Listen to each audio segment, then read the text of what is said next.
From believer to total defector. You won't believe what made them abandon their values. Well, I had to fold on GMOs. I used to feel that they were unnatural and therefore bad. After getting a chemistry degree and spending a lot of my personal time studying food science, as well as working on farms and gardening, I think that genetic solutions to farming can be great. I still think that big farming is rife with horrible practices, and some companies exploit GMOs and patents on GMOs to the detriment of humanity, but I can no longer subscribe to the GMOs equal evil point of view. Fishing. I used to be a very avid catch and release angler. I fished with some of the best. I was in a few magazines, things like that. I started to look a little bit closer as to what I was doing, how many fish survive after catching and releasing them, and I came to the conclusion that though it's fun for me at the time, it probably wasn't all that much fun for the fish. My regular group of fishing friends, who were a fun and very talented, knowledgeable bunch, mostly conservation-minded guys, they just couldn't understand my change of heart. I now fished only to keep, which they thought was wrong, but I never over-harvested, and I always kept to the limits allowed or just a couple for supper, the freezer, or whatever. I'm not sure what changed my mind, but I just essentially started feeling bad about how I was hurting another living being for nothing more than essentially bragging rights and my own pleasure. My neighbor hunts, but he won't just kill for the enjoyment of it. Everything he kills, he eats. He butchers his own deer and even taught his kids how to do it. He's walked miles through snow to track down deer when he didn't kill them on the first shot. I don't hunt, but I admire his attitude.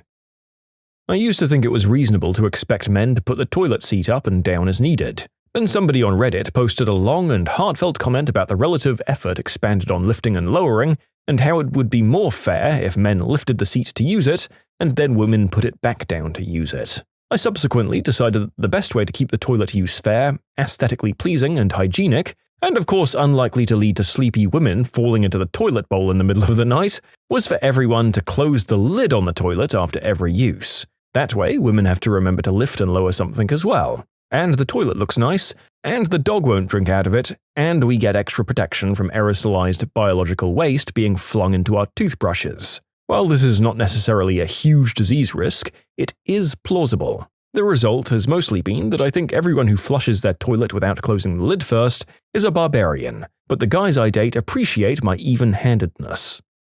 My partner has just sort of turned me onto this, I'm afraid to say. I've already been nagged into oblivion by my female family members to leaving the toilet seat down, but I hadn't really thought about how all of that dispersing, evaporating poop water wafts over everything in the bathroom when one flushes.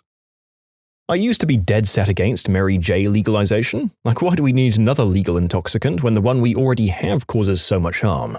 This will allow easier access for underage users. It'll lead to an overall increase in substance use. All the usual bullcrap reasons. And then I came to a pretty sudden realization that in jurisdictions where the herb has been legalized, there's been a significant harm reduction and drop in other illegal substance use. Like smack and opioid users report switching to the legal stuff. Underage use hasn't spiked, and the numbers of people who say they are users hasn't increased. In the end, actual data ruined my previous certainty about what I thought I knew.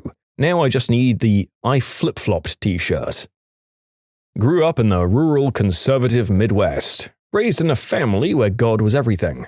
Dated a girl who, along with her family, also continued those sentiments. Religion never really clicked for me, but I went along with it because that's the community, and why wouldn't I? Everybody I cared about was religious, so I might as well be too. That changed when my then-girlfriend's older brother, members of the church, and her parents organized an intervention for my then-girlfriend. They told her they were worried about my soul because I listened to non-religious music and I liked D&D and fantasy movies and blah blah blah. I was only 17 at the time, and it felt like my biggest sin was liking punk music and R-rated movies. And being that I was in such a small community, I felt pretty hurt and personally attacked. So I brought it up to the pastor at the only church in town, and he sided with the intervention, hand-waving away my concerns. So that pretty much ended my relationship with the church, the girl, and the community. Got out of there, moved to a bigger town, met new people, new friends, and haven't looked back. It's funny how so many of these stories about people leaving religion aren't matters of faith. They're about how other members of that faith were judgmental about the other worldly stuff that, compared to the concept of an all-powerful God, doesn't even matter. You'd think the folks in these churches would be able to look past a tabletop game and have some Christ-like compassion instead of going straight to judgment. I used to think programming was dumb and computers were ridiculous for not being more intuitive. Then I spent 11 years working with people and realized they were worse. Now I'm stressed and can't remember how to program anymore. I've been spending the last year helping to build software that's designed to be so simple an idiot could mess it up and it would still work. All I've learned in the last year? Idiots find a way. They always find a way. And then when you ask them how they created the problem, they'll say they did XYZ, but after troubleshooting for hours, you'll find that they actually did XW7CZ. I used to study chemistry, a real science, and I'd laugh at geologists, which I considered fake science. I hated and failed chemistry, and now I'm studying geology. It's absolutely fascinating, definitely a real science, and I really care about the subject matter. I've pretty much stopped using straws. I know it sounds stupid and small, but the plastic pollution stuff is getting to me, but I'm not a green type of person at all, so it's a big deal to me if for nothing else than personal growth. As time goes on, and pretty much every time I take out the trash, I'm reminded at how utterly wasteful everything is. Baby steps, I guess. It's worth mentioning this only affects my life at restaurants and such. I don't use them at home. Same. I saw a video of a sea turtle that had a straw stuck in its nose and I just completely stopped using them. It's really made me hyper-aware of all the waste we as humans create for the sake of minute convenience. So one day you said, "That's the last straw." I was trapped at home after school. Mom and Dad were both dead and I was looking after my siblings. It was a small community, I was bored out of my skull, angry at the world for my crippling responsibility, and honestly not being a very good brother, truth be told. Then the world's most handsome man moved in next door. I'm not going to lie, the initial interest was purely physical, but after some flirting and a bit of back and forth he started mentioning his politics. Apparently he was kicked out of his last place because of his extremist racial views. Being young, dumb, and in love, I absolutely ate it all up. We actually started planning actions that would hopefully lead to a coup, and well, a purge is a strong word? Anyway, I stopped thinking so blatantly racist, and started actively fighting that crap after he and I got into a fight with my brother, until our struggle unfortunately ended our sister's life. Now I'm the master of a prominent boarding school, and I try as hard as I can to stamp that sort of thing out when they're still young. Okay, I was really worried about your story until I looked at your username, which is Biased Dumbledore. Guys, this is a joke. I was raised to believe homosexuality was unnatural. I grew up around homophobic people, so I naturally hated gay people myself. The first time I encountered a gay person in public, I laughed and made horrible jokes about how he talked. Guess who turned out gay? Toilet paper over or under? I used to be in the don't give an F camp until I realized under was Satan's work. Over all the way now. How about fold or scrunch? For years I was scrunch, and now I'm fold. The change occurred when I started Metamucil, so now I'm generally on a 2-wipe plan. It has made it much more obvious how much more economical the fold is. I wonder if I'm actually paying for the Metamucil in reduced toilet paper costs. Okay, probably not much, but I'd love to think I was. Used to be extremely anti-vaccination, now quite in favor. What changed my mind? Well, I had a baby and I had to make that decision for someone other than myself. I dove into the research and did a lot of soul-searching. It was really just a problem with ignorance on my part. We're all fully vaccinated now. I used to be against nuclear power, so then I decided to research it for school, and it turned out it might be the best we've got until renewable resources get further in their development. I don't think it's the best long-term, but I don't think it's the devil either. My parents, who were green wavers during the 70s, are very mad at me for this. Yeah, nuclear is an interesting area, and I had a similar experience, originally being blanket opposed to it as a teenager. It's still terrible for the environment in terms of waste product, since all we can do is really bury it, but it's so goddamn efficient, and once I'd read more papers, I started to get how, while we shouldn't have it long-term, it's actually a reasonable stepping stone towards something greener. Yeah, it's one of those, well, I don't see anyone with a better idea options, isn't it? That said, we're now getting to the point where we're approaching the right sort of storage solutions for renewables, meaning that a good chunk of day-to-day power, if not a majority, can actually feasibly come from those. Exciting times. After years and years of doubt, I went to the museum that had a detailed exhibit on evolution and decided that was the last straw and officially left the religion 3 days ago. As a result, I'm now being shunned by almost every single person I've known for the last 32 years. Yay! Since I'm at work and I can't reply to everyone quite yet, here's a few answers to common questions. I was a Jehovah's Witness and now I'm agnostic. No interest in religion. This wasn't the only problem I have with the organization. Once I started researching, I found tons of things I disagree with. I do realize that other religions do believe in evolution, but Jehovah's Witnesses don't. The museum and exhibit was Evolving Planet at the Field Museum in Chicago. You can submit your own stories to be featured here on the channel. The story submission link is in the description below. Don't forget to subscribe to Am I the Genius? I was raised in Norway on the notion that Mary J is just as bad as smack. To me, smokin' doobies was not just a gateway thing, it was the absolute devil. And if you had even had one puff, you'd soon find yourself in a ditch somewhere. I had my beliefs reinforced when I moved to Canada and saw green herb smoking classmates flunk classes and drop out and generally fail at holding their attention on anything. However, during a public speaking class, one of my classmates toppled my worldview. He was a great guy, funny yet unsuspecting.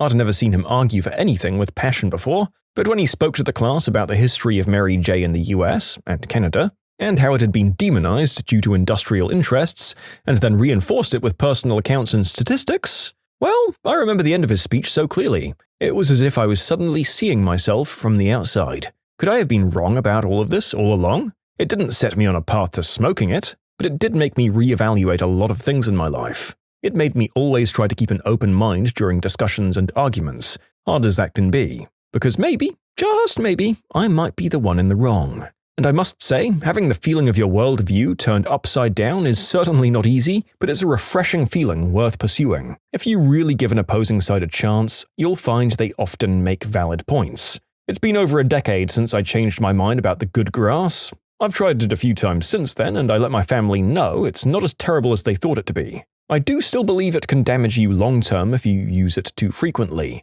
but I'm fully convinced it shouldn't be the super illegal substance it's made out to be. In short, a classmate made me rethink Mary J through a simple speech. I hate Daniel Craig as Bond. Brosnan had always been the perfect Bond in my mind, probably because I grew up with him. I used to watch all movies with Craig until I saw him in Girl with the Dragon Tattoo. I liked that so much that I gave his Bond movies a chance. Now, he's my favorite by a fair distance. Yeah, I used to think Timothy Dalton was just some guy they got to fill in for a real Bond actor for a few years. And then I watched his 2 movies and realized he's a really good Bond. I'd rate him behind Connery and Craig. I used to hate country, but then I discovered the banjo and bluegrass, and turns out what I hate is modern country. Sturgill Simpson is an exception, though. I used to be a die-hard grammatical prescriptivist. There was a right way to talk, and that was that. There are rules, damn it. Over time, I realized the rules are more or less arbitrary, and the point of language is to communicate ideas, not follow strict rules. Whether you follow every rule in the MLA handbook or talk like this all the time is irrelevant, as long as the listener understands the speaker's intent. I think in this day and age, pizza topping is as big of a topic as politics and religion. I stand my ground for the pineapple cause.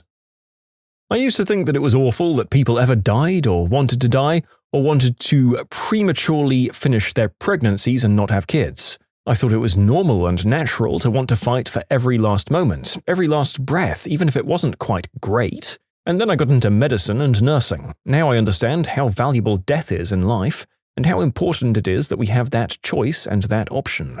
There are truly some times where the life you're living is truly awful suffering, and it's cruel to expect people to continue on with it. It's cruel to ask a mother to give birth to a baby that won't make it, or to risk her life for one that isn't even more than a few cells. It's cruel to ask someone who'll never move again to continue living that way just so that we don't feel bad. Death is important sometimes. It saves us from when life goes very, very bad.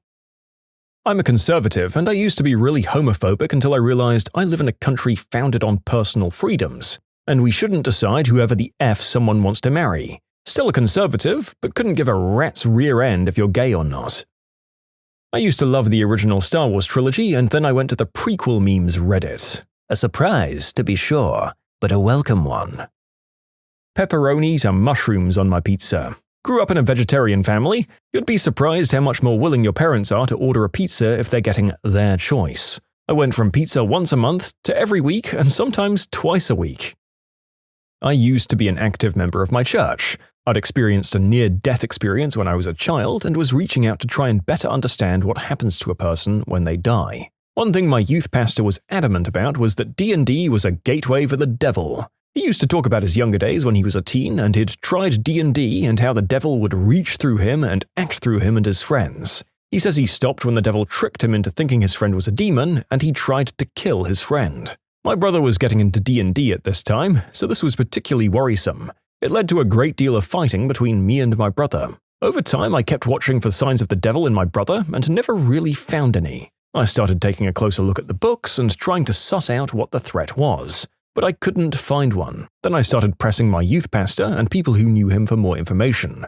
Eventually, my youth pastor slipped up and mentioned that he'd frequently drop tabs of A while playing D&D. Suddenly, everything made a lot more sense. I don't know if it's just that the people who keep linking their exits to the church with D&D are all 80s kids from the US, where we associate the satanic panic with, or if they're both relatively modern and the struggle is still going on to this day. But it is weird that it's been a specific thing twice in one video.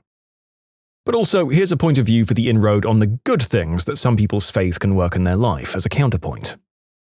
I was a hardcore anti-theist since I was a teenager, basically a rebellion against my strict religious upbringing. When I was in college, an older family friend of ours relapsed into substance use and started messing his life up.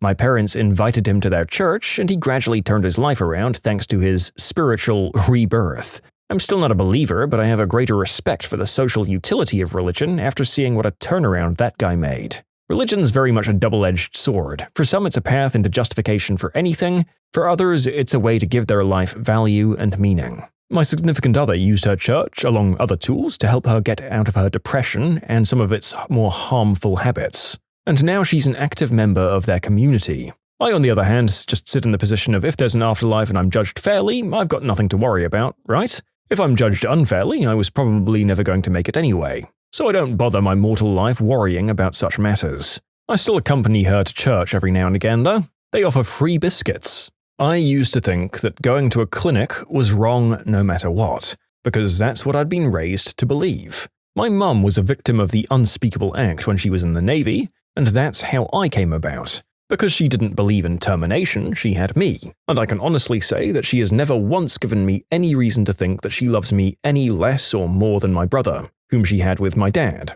Not my biological one, but the man she married. In her eyes, a fetus is always going to be a potential human, and she believes that life begins at conception. So purposefully terminating is the same as murder for her. I understand her point of view, but after I grew up and met girls who ended up in terrible households where they were beholden to their husbands and everything, to the point where they didn't even own their own bodies, I thought maybe it wasn't such a good idea to make Planned Parenthood illegal like my mum wanted. What about younger or disadvantaged people getting pregnant through no fault of their own? What if the mother's life was in danger because of it, or because of other reasons? What if the mother knows that if she brings the baby into the world, there's no way she could ever give it a healthy or happy life? I also know about the systems we have in place in our country for adoption, and it is messy as all heck to get out.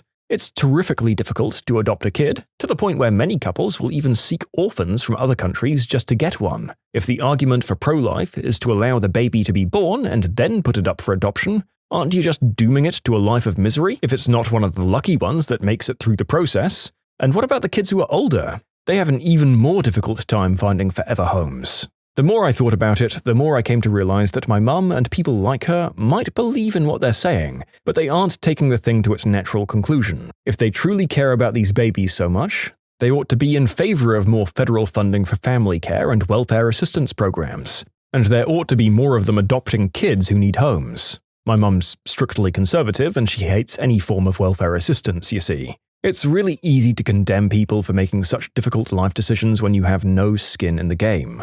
My mum made the decision for herself, and I respect her for sticking to her beliefs and being able to love me despite what a piece of crap my bio father was. But when I was old enough to think more critically for myself, I came to realize that I didn't agree with her even basic premise. Even if each zygote is a potential human, how can we say that that's the same thing as a feeling, living, existing human who's already been born? The mother is a human too, and the risks involved in pregnancy aren't minor. She deserves the final say in what happens to her own body, just as anyone deserves the same thing about themselves. Because I believe in that so strongly, I've changed my position on the subject 100%. I believe that women ought to be able to make the decision for themselves, because ultimately it's their own health on the line, and the proto-human they're carrying around inside them can't mature to viability without using the mother's body to do it. As much as I adore babies, I can't find it in my heart to believe that a fetus is the same thing, not until it's big enough to live on its own. And until that happens, I'm not comfortable with weighing its life more than that of the life it might be endangering. I went from Team Bernie to Team Hillary when I went to one of her rallies. I thought her rally sizes were small because she was unpopular, but it was on purpose so that she can answer questions, and when she answers questions, she explains her answers in ways that make perfect sense. I really appreciated that. Bernie's rallies were bigger, but I couldn't defend his policies because he wasn't able to explain them.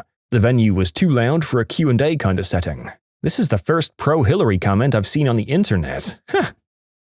I used to be religious when I was an impressionable kid. Now I like pineapple and jalapenos on my pizza. I grudgingly accepted Chicago pizza as pizza after having Giordano's. For deep dish back east, all we get is Uno's, which is garbage. Reverse Yelp? The brutally honest reviews we'd give customers if we could. Her kids dropped the popcorn, so she asked me for a broom to let them clean it up themselves. I said it wasn't necessary, but she insisted that she wanted to raise them to be conscious of the fact that when they make a mess, somebody has to clean it up. Nice lady. 5 out of 5 stars. Very polite, but also incredibly awkward for some reason. 5 out of 5. Saying thank you 5 times when the waiter sets down their drink. Waiting 20 minutes to pay because the waiter looks busy. If that's what you meant, I'm your customer too.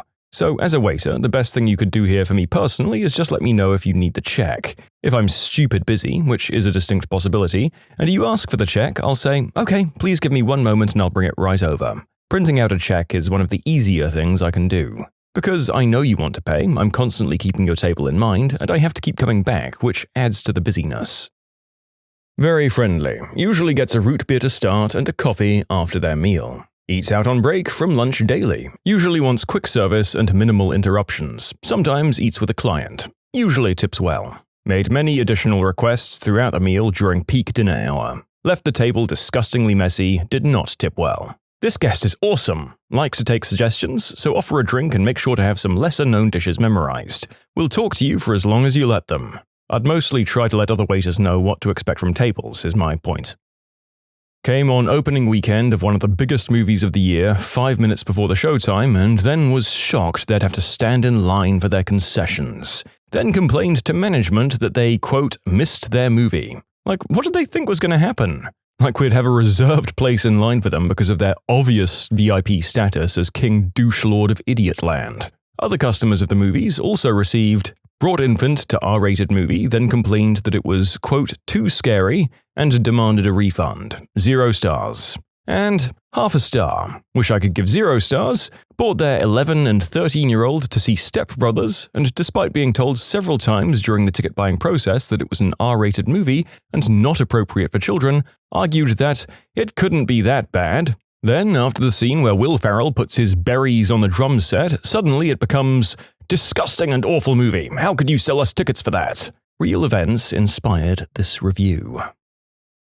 Color the narrator surprised that Step Brothers was an R-rated movie. I had a best friend who had that on in the background all the time when I was hanging out with them, and somehow I missed that bit. Then again, these parents would have probably been fine with excessive blood and gore. Just God forbid that their little babies know that swear words or human extremities exist.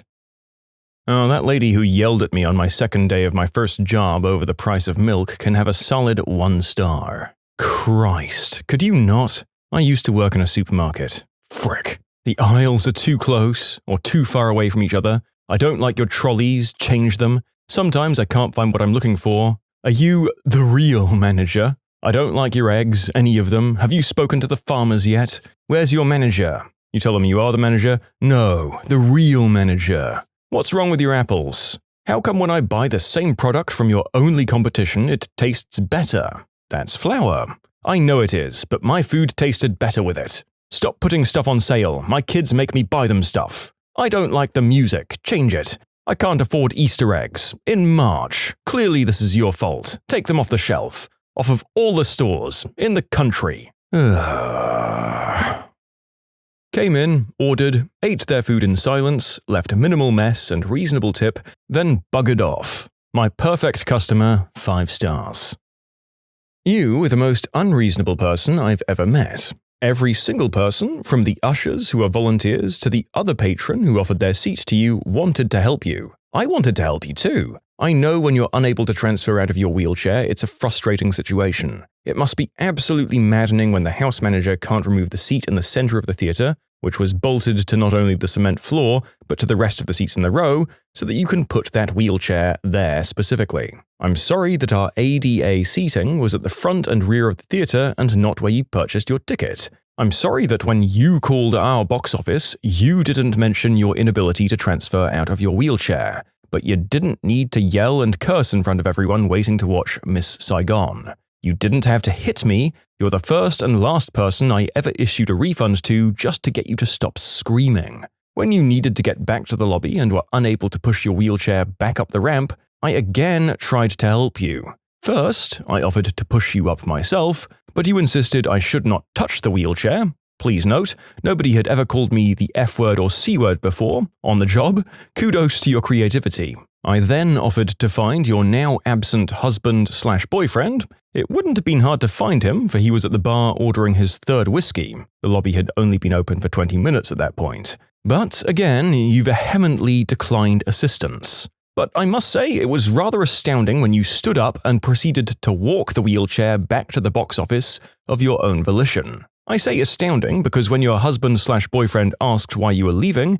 you said because you, quote, didn't want to sit in our effed up seats. I then assumed you had a condition whereupon sitting for long periods of time caused great discomfort. I then asked if there was a way to further accommodate you so that you may see the show, and then your husband called you an old bat who was just trying to get free tickets. She's not disabled at all, it's all an act. I bid you both a good night. 1 star. I would have given you 0 stars, but I reserve that for the person who tried to kill me that one time because a queue line wasn't moving fast enough for his liking. In short, woman tried to fake needing a wheelchair to get free tickets, which she almost got until her significant other ratted her out. Not the worst experience I've had in nearly 15 years of customer service gigs, but it was close.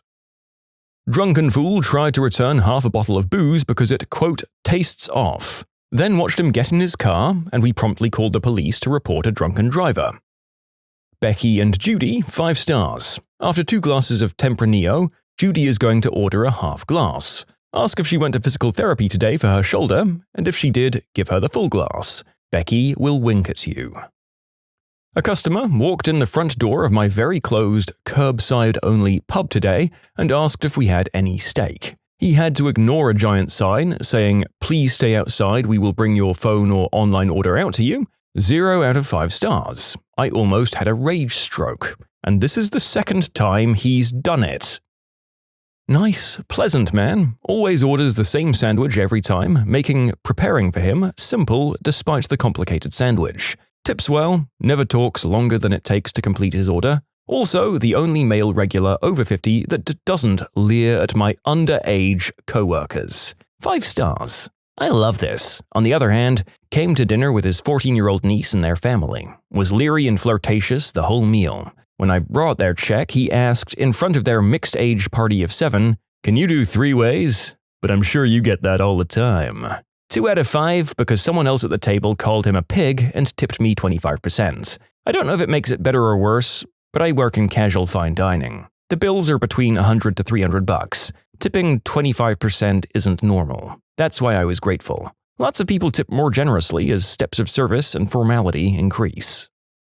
Guy comes into the middle of the festival with no reservation, by car, and blames me because it took him 2 hours to go to the entrance of the city to my motel because there are 200,000 people walking around the streets and police barricades to help the flow of pedestrians. Then he blames me again because he did all of this for nothing because we're full. Like, what did he think would happen walking in with no reservation during the city's largest festival? 1 star, would not recommend. Chap comes into the packed restaurant on Mother's Day. He's mad as heck because various local roads are shut and it took him an hour to get there instead of 10 minutes. Doesn't have a reservation. He and his whole family are with him. His wife breaks down into tears while he's yelling at me for not posting on Facebook that we're full for lunch. I get the wife and his mother a gin while he rings restaurants to get a table. They finally leave and the wife hands me a tip. I believe they ended up waiting for a table in Nando's. 0 stars for him, 3 stars for his wife. Apparently, the basic front desk bell is too complicated of a mechanism to operate for this person, also demanded that I reduce her rate because we ran out of complimentary coffee and she couldn't wait the 2 minutes it would take me to make a new pot. Insulted the housekeepers to 0 stars. This is exactly the kind of person who'll also leave a ranting Yelp review on the lack of coffee and poor housekeeping. I see this is going to be one of those videos that gives me hospitality PTSD. Kinda wish we could do this, the same way drivers can rate their passengers on Uber. I think some of the incredulity and outrage from people would be funny to behold when they saw their review. The ego destruction you could inflict on some customers would be glorious. She walked into the store and complained that outside, quote, smelled of gasoline. I told her that we'd address that issue as soon as an employee became available to do so. Customer is apparently unaware they're pumping gas at a gas station when complaining about the scent of gas. Perhaps she could consider not huffing it while filling her tank. I worked at a gas station for like 7 years through high school and college, and oh my god, why are people like this? Then on the flip side, you have people out there huffing it like there's no tomorrow, coming in and saying, God, I love the smell of gasoline. This man can't seem to grasp the basic concept of why films have age ratings and why his 9-year-old wasn't allowed to watch Sausage Party. Should have made him sign a waiver and let the kid in anyway. You can submit your own stories to be featured here on the channel. The story submission link is in the description below. Don't forget to subscribe to Am I the Genius? Literally hunkered down in the basement with the armed maniac upstairs, detectives on the phone, another pregnant crying customer and all the staff, and this moron still had the nerve to ask if his watch was done being repaired before the first shot rang out. Then proceeded to scream at the detectives that this was a huge inconvenience, he had clients waiting at court, and needed this to be over with. Sorry sir, I'll go upstairs and nicely tell the shooter to please stop because you've got somewhere to be. I'll gladly risk my life for you, a giant D-bag. This makes me think of that Black Mirror episode where everyone has a social score and others can see it. The curly-haired young guy with glasses and a baggy skater vibe dress sense. Clearly smokes way too much green herb, comes in blazed and orders food and is always just so polite. Like as polite as a customer can get. Sits on a chair and waits for his order and has this stupid smile on his little face, staring at nothing like 3 times a week. I don't know who you are, but I love you, bro. I should mention, I like to partake myself, so I love the guy a little extra. This rich, entitled witch spent the entire time making me run my butt off for her 12-top and was never satisfied, let alone appreciative. I kept serving them with a frickin' smile, which wasn't always easy. When it came time to drop the bill, I left it on the table and informed them the tip was already included since they were a party of 8 or more people. So there was no need to add any extra unless they wanted to. And this lady literally stood up. Stood up and started freaking out in an entire dining room full of people about how we shouldn't have to pay because she had to ask me for stuff the entire meal. That witch. It was a buffet. What else could you possibly need? Plus, I got you everything your precious little heart desired. I mean, I guess we could have offered to dribble on your downstairs, but I digress. She complained her way to the general manager, who was always an absolute pushover, and let her go without tipping a single frickin' penny. This woman is horrible to serve. Don't ever accept her table. You will 100% regret it. I've seen her come in since, and even if she sits in my section, I'll always give her table away to someone else. No frickin' way am I ever even trying to look at you again, lady. Get some frickin' decency. I just wish the lady that cuts my hair would discreetly tell me if I'm a good tipper or not. While I'm at it, how much goes on the tip line of a takeout receipt? I'm just making that crap up as I go. Totally not ready for reverse Yelp. Gah, she practically drinks all of the salsa and I keep having to give her refills. Her chip to salsa ratio is seriously questionable. Otherwise, she's nice enough. Chips are bullcrap. Salsa is everything. Worked in a grocery store years ago. Kid keeps running up and down the aisle, turns a corner and smacks right into corn syrup end cap. What a total mess. Kid is covered in syrup. Mum comes up to me and demands I find clothes for her child to wear. Without skipping a beat, I asked her if she wanted paper or plastic. Would not recommend that mom shopping here again. Stupid witch ordered a frappuccino with no ice and then proceeded to be angry at us that there was no ice in it. When we asked her if she wanted ice, she screamed at us and said no. I hope she stubs her toe every day for the rest of her life and gets cheated on. I'd give 0 stars, but Yelp makes me give 1, so I guess good job at wasting space. Stupid bunt kept trying to order a cheeseburger without cheese, even though I was trying to save her money by suggesting to instead order a hamburger. Fast forward 30 seconds and she paid for the cost of a cheeseburger, but without the cheese. I hope she choked on it, 1 star. I've heard of this kind of thing happening a lot. What goes through people's heads when they do this kind of stupid? If I had to guess, they might think that ordering that way means the burger has to be freshly made. They can't just toss you a hamburger from under the heat lamps, since those are all in the hamburger wrapping, not the cheeseburger wrapping. 0 stars followed me around during my graveyard shift, asking me where to find a working girl or club where women undress, and then talked about how he loved to service other men in prison. Took photos of my chest after trying and failing to record me saying, "I love big black men," because I refused to say that, then said that he can tell that I shave my private parts. The only upside is that he got himself banned from every establishment in our province, and I never have to see him again because he was an American tourist. Ugh. This stupid old man threw a tantrum over canned noodles. I told him it was on the shelf, but he insisted there were bags in the boxes on top. I told him the boxes were full of the same canned brand, but he didn't listen and started to cause a scene. I went to get my card with a step stool on it to show him, but he started hitting his cart, yelling, "Damn it!" I got so angry, I ripped the box off the top shelf and left cans everywhere. He just said, "Oh, I guess they were cans," and walked off. 20 minutes later, he comes back and buys the cans. 0 out of 10.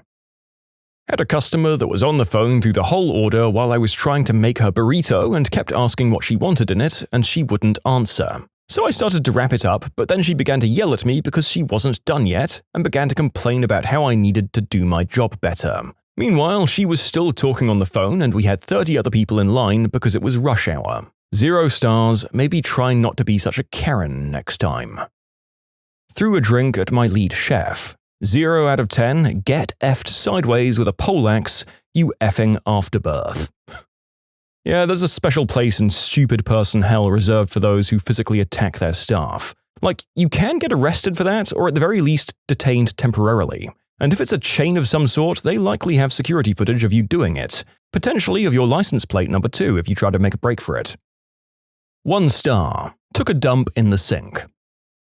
A middle-aged lady insulted the staff, yelled, "Valentine's Day is meant to be about me," when she was served a fish a fraction of a millimeter smaller than her husband's in length, refused to pay for said fish after eating the entire thing, asked for a finger bowl to clean her fingers, threw a tantrum when she saw there was no lemon in the bowl. I went and personally cut her up some lemon for the finger bowl, and when I gave it to her, she told me my attitude was disgusting because I smiled too much. Made me sweep away a puddle for her so she didn't get her shoes wet. She could have easily walked around the puddle, but no, she insisted, "It's Valentine's Day. I don't have to walk around the puddle. Today is about me." 0 out of 10, didn't leave a tip, and I hope she never breeds. The following answer was written during the peak of the pandemic. Oh, right now? All good. I miss my customers so much, even the bad ones. I told my least favorite customer in the world the other day to say hello to his wife for me. I mean, I hate her too, they're both awful, but I think he was about to cry. He literally stopped in his tracks and turned around and said, "We miss you. This sucks." And you know what? He is a jerk, but I miss him too. Maybe this is a reset to all of us. Maybe when we get out of this mess, we can all do that. Maybe we can just not be buttholes or take each other for granted. Maybe we can appreciate all of the things that we take for granted right now. And if not, I'm still going to be happy to complain about that butthole at table 3. He is still a jerk, but at least I get to complain about him again. Kelsey bought her entire tribe to get tattooed. All 10 of them are turning 18, but only Kelsey is getting a tattoo. She refused to listen to my advice on the size and kept insisting I make it smaller and smaller, specifying she'd like it just a medium size but really dainty and cute. When it came time to do said tattoo, she wasn't wearing the right clothing even though she had thought about her horoscope sign for weeks. Her friends convinced her to move it several times before we discovered the initial placement that I'd made was the right one. When it came time to pay, she tried to haggle my price by telling me she had a cousin that had got his own setup and that he'd do it for a third of my price. After all that, even though I did it perfectly, she had no concept of tipping. 0 stars. Uber has a system like this where they rate passengers. I like it. It means good customers get full ratings and are more likely to get drivers responding to them. Bad customers will go to the back of the line. I'm proud to say that I'm a 5-star passenger, which really isn't that big of an accomplishment. It just means that I was well behaved and sat there like a normal person while they drove me to my destination. That's literally all it takes. Customer service swings both ways in my opinion. Good customers should get good service. Bad customers should be given the bare minimum or thrown out if they're mean or disruptive. Pooped in the display toilet. Enough said. A Karen today came up to me demanding for us to make her a vegetarian burger, so I simply told her that this is Taco Bell, and she didn't take that too well and started yelling. I told her to please stop, but she continued, so I would like to give her 0 stars. After not reading our cards only sign, this lady tried to pay in cash. After being informed we couldn't take cash, she threw a temper tantrum and cursed us out. 0 out of 5 stars. The only reason we're not accepting cash is due to the pandemic. Usually, we really don't care. She whined that there's no sign saying you can't pay with her Discover card. Told her we have a sign on the glass door behind her which she had just walked through. She turned her head 20 degrees to look at a wall and said, "I still don't see it," and continued to grumble about not being able to use her Discover card before pulling out a Visa. It was a $15 transaction, lady. Is missing out on those points really that huge a burden? Sour attitude, rude, not even a smile, do not recommend, 1 out of 5 stars. Left me a tip that looked like a $10 bill, but when you unfolded it, it was just a prayer. Hope they rot in hell. I'd give them 0 stars if I could. The saddest arrest ever. Cops reveal the heartbreaking moment they'll never forget. I had to arrest a guy that had embezzled money from a large corporation over the course of 10 months. How he did it was every week the store would have a cash deposit, so he'd make it late and take the money off the top of it. In order to make it whole again, he'd take money from the following week's deposit to make it whole again. This went on and on until he'd stolen up to $32,000. So, when I arrived at the storefront to arrest him, the store's asset protection agent was telling me how he'd made up this story about his daughter being sick and how he was using the money for hospital bills and he was going to pay it back. So of course I think, wow, that's a really sad story, but maybe he was just trying to get away with it. Well, when I walk up to him, he stands up and puts his arms behind his back, so I cuff him. Sure enough, during my search, I find bills from his daughter's hospital and, to make it worse, an eviction notice from his landlord. America, where medical issues lead to jail. It wasn't an arrest, but I still get so sad thinking about it. There was this local elderly gentleman, probably in his 90s, who was no longer able to drive properly. He was in several accidents. Car versus sign or car versus wall, for example. And he was one incident away from having his license taken away. Well, one day we find his license plate embedded in a freshly dented car. Another officer and I went to his home to speak with him.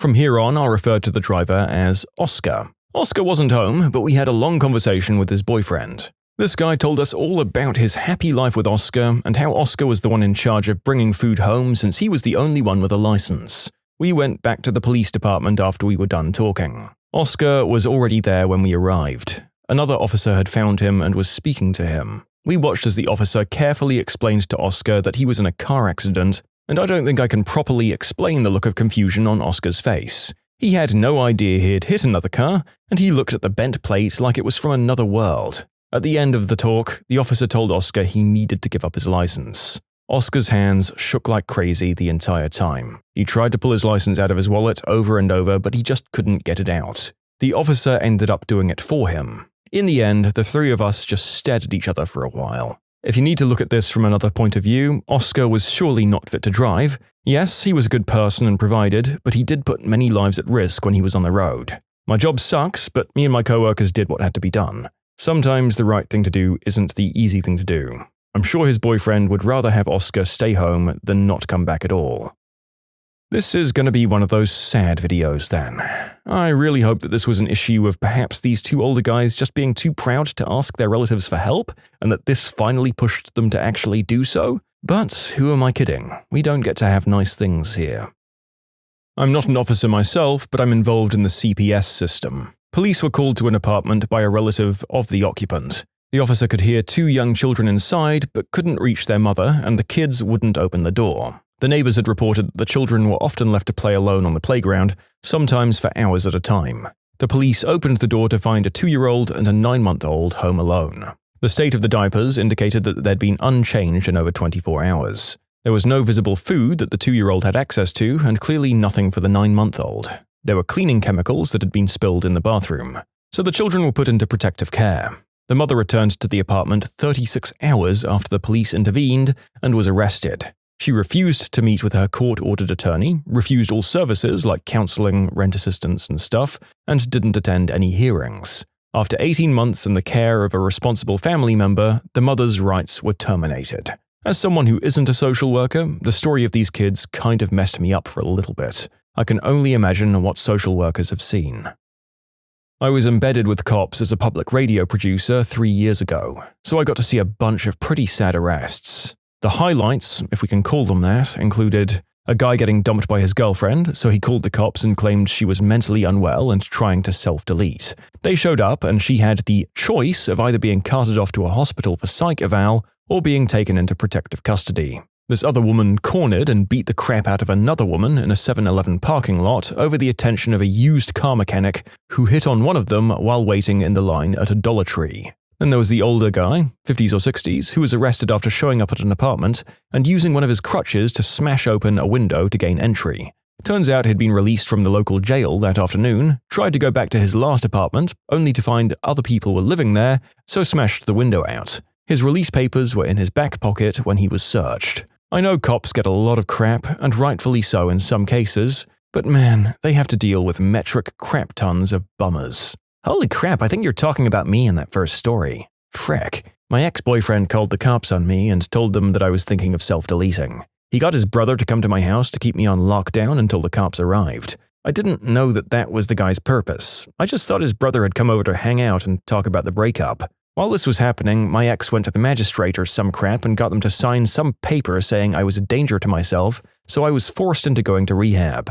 6 days later, they let me go because I lawyered the F up. I can't believe he made me go through that. I was crying the entire time they were evaluating me because I was scared and I didn't know what the frick was going on or why I was being dragged to the hospital by police and then later rehab. They thought since I was hysterical and crying that I'd just try to end myself, I guess. Fricking memories of the crazy life. Ugh. My dad was a cop and told me about this one night shift where he was on the front desk. A homeless guy comes in and asks if he can sleep in one of the jail beds for the night. As that was against policy, Dad tells him that he can't do that, and the only way you can go into that cell is if you're arrested for something. The homeless guy walks over to the payphone and rips it off the wall. So Dad arrests him, and he gets to spend the night in a cell. Cop for 20 years here. It was Christmas, and I was driving down the street when I see a car blow a red light pretty bad. I stop the car, and it's a single mum with 2 kids. About 6 and 8. It's obvious they don't have a lot of money.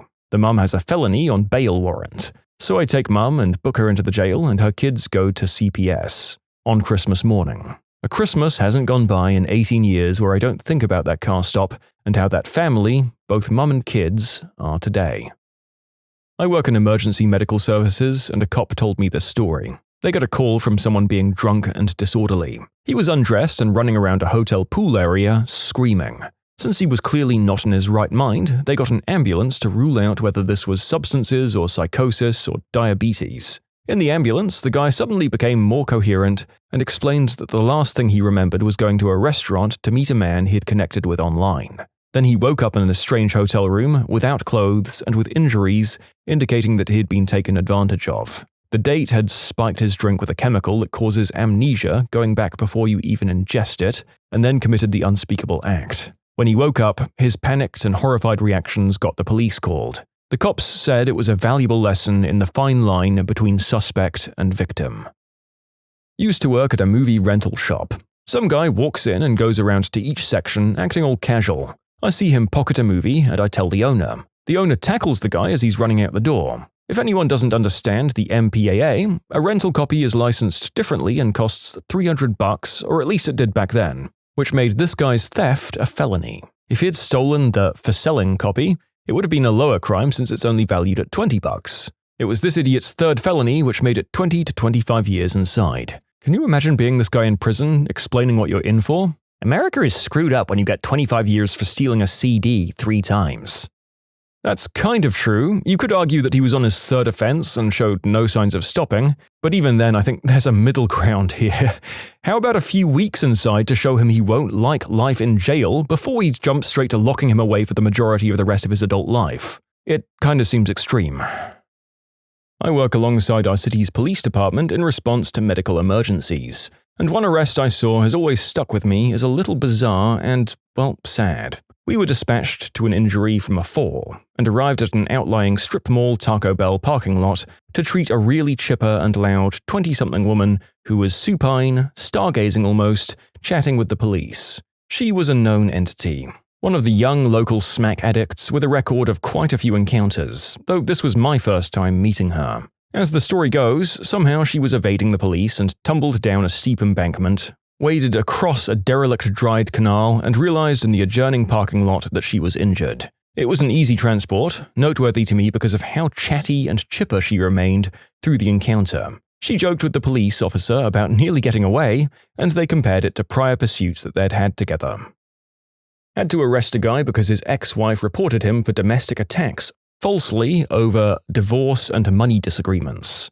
So she rolled up in a new car to point his location to us, and this guy was already paying half of his salary in child support and living in a dump. So eventually they started arguing and she said, "I don't care if it's not true. I'm going to drag you to court until you pay for everything."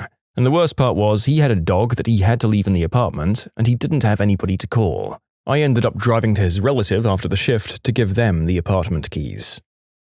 Had to arrest a 70-year-old for his treatment of his 90-year-old mother. That was really sad.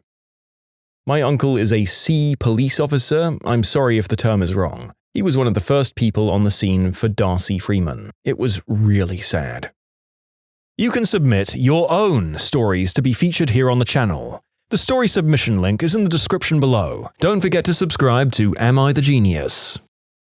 Not a cop myself, but I used to work at a halfway house. This one felon was particularly nice, just glad to be out of jail and get out into the world again. He wasn't allowed any vacations or visits for 6 months, but he got granted a vacation for Christmas to see his daughter who he hadn't been able to see in over a year. He was anticipating this and was working his butt off to try and afford presents for his little girl as most of his paycheck was going to the state.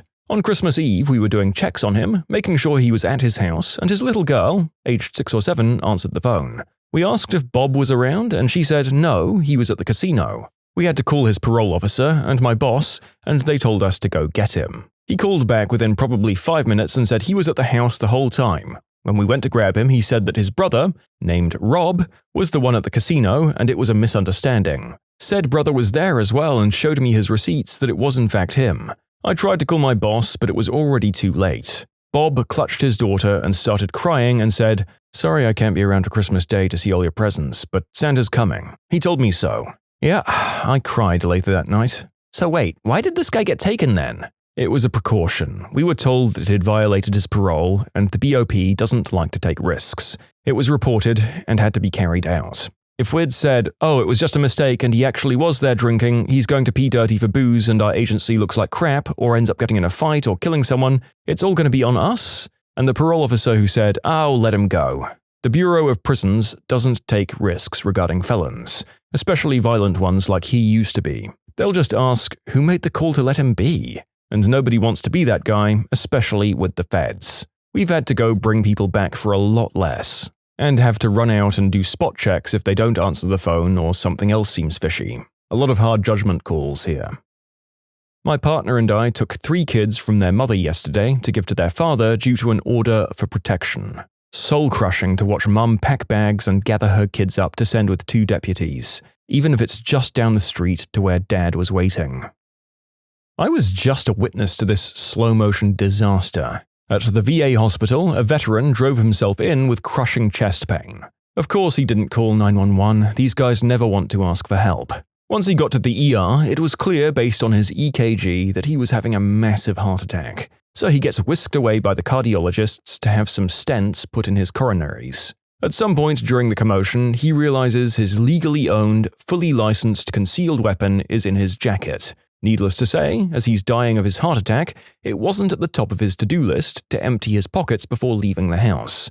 He alerted the nurse immediately and asked her to have an officer come and secure it. A few hours later, after he made it back to his room to recover, one of the junior officers showed up with summons and a ticket for $2.5 grand. He apologized to the old guy and said he hadn't wanted to do it. The supervisor made him, but he didn't have the guts to do it himself. The patient was in tears. He'd been saving what little he could to help his daughter move closer so that he could help take care of the new grandbaby. Patients immediately post-heart attack generally don't benefit from this kind of added stress.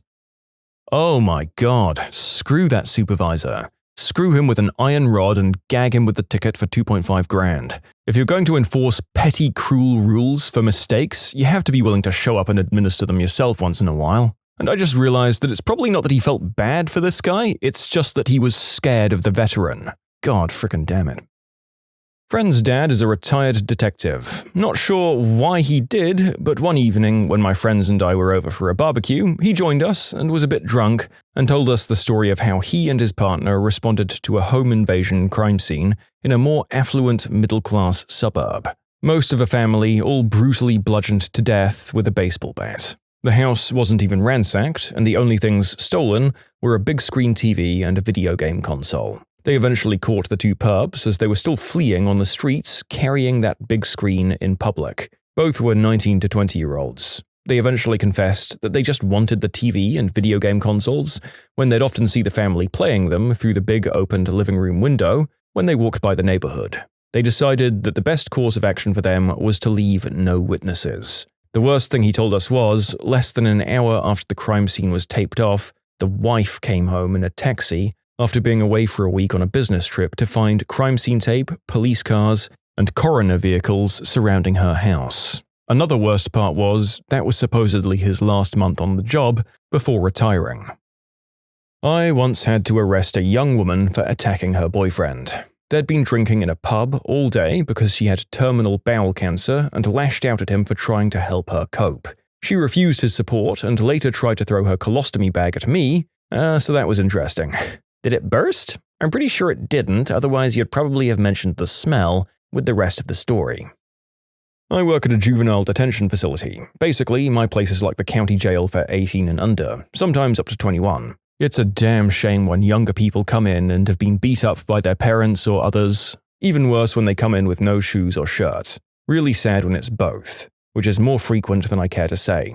I'm sure it's pretty sad when a police officer has to go arrest a kid who's surely been mistreated and neglected. Like, that kid has no chance, was never taught anything right. It makes me really sad and really, really angry. I'm not a cop, but I saw one arrest an 11-year-old girl for shoplifting on TV. Yeah, when I was a kid I used to watch Cops and it was interesting, and I thought it was kinda cool, but now it just makes me sad. Most of the arrests I see are low-income adults with substance addictions, and when they get caught and just start bawling and begging not to be arrested, it's too much for me to handle. My parents used to rent a house to a weird couple. They had something like 4 kids in a relatively small house. It was that kind of couple that when they had lice, they shaved everyone bald. Actually happened. Child Protective Services came to their door, and since the house was pretty much next to ours, I heard and saw how that went. It's a couple of people from Child Protective Services, and about 2 or 3 cops who'd take away the children, the mother screaming like she's dying inside. I can't imagine how crap that job must be. Horrible to see, but to be a cop at that moment, that's harsh. My mum's a cop. She had to arrest this guy that shot and killed his own father in public. Turned out the guy's father had been mistreating him and his mother for years, and this guy had finally snapped. Reading other CPS comments brought up this memory that I'll never forget. I worked in a program for children with mental health issues, and typically voluntary on part of families. But one time I was on shift when a young boy, about 8, was brought in directly to the program by a social worker and a police officer after being removed from his home. I've seen horrible things, but this was by far one of the most devastating. The boy couldn't stop crying and asking what he'd done wrong to be taken away from his home. He fully placed the blame on himself in that moment. I can work in any number of stressful and sometimes traumatizing areas of social work and mental health, but in that moment I knew I could never do that social worker's job. Each and every one of you, cops or not, doing the work in these comments, I appreciate you so much for each and every day. This is my cousin's story. She's a cop in Chicago. When she was still a patrol officer, she and her partner were called to a 7-Eleven for a shoplifter. This guy turned out to be homeless and was just lifting some Twinkies because he was hungry. She and her partner decided to just remove him from the store rather than actually arrest him and to get him something to eat. Well, the guy panicked and tried to book it, breaking my cousin's thumb in 2 places, and then they had to take him in for attacking an officer. Turned out he had a number of strikes already and ended up with a 10 to 15-year sentence, all over some Twinkies because he was hungry. I once got arrested driving home from work after a 15-hour shift. My license was suspended. I tried to explain that I'd just got off work and was driving home after a long, hard bit of work. The cop told me he wouldn't have arrested me, but his brass showed up and he had to. It seemed like he genuinely felt bad about it and even put the cuffs on me extra loose, or as loose as he could, anyway. Man, people really lose touch when they move up the ladder sometimes, don't they? Kinda feels like the best officers trust the gut instincts of their guys on the ground, or at least know which ones to trust and which ones to keep an eye on. Showing sympathy for someone with a hard time is how you build trust in a police force. I work in long-term care, and in this instance, I was a marketing rep for a memory care community in California. A woman came in wanting to discuss placement for her husband. Mr. and Mrs. A lived in Hawaii. Mrs. wanted to take a trip to California to visit her daughter and found a retirement community in Hawaii where her husband could stay for a few weeks with some supervision, meals, and activities. Mr. drove her to the airport and she gave him strict instructions to go drive the car back to the community and leave it there. She even had him call her to make sure he got there okay. Tip: if your loved one needs to check in after driving somewhere, they shouldn't be driving.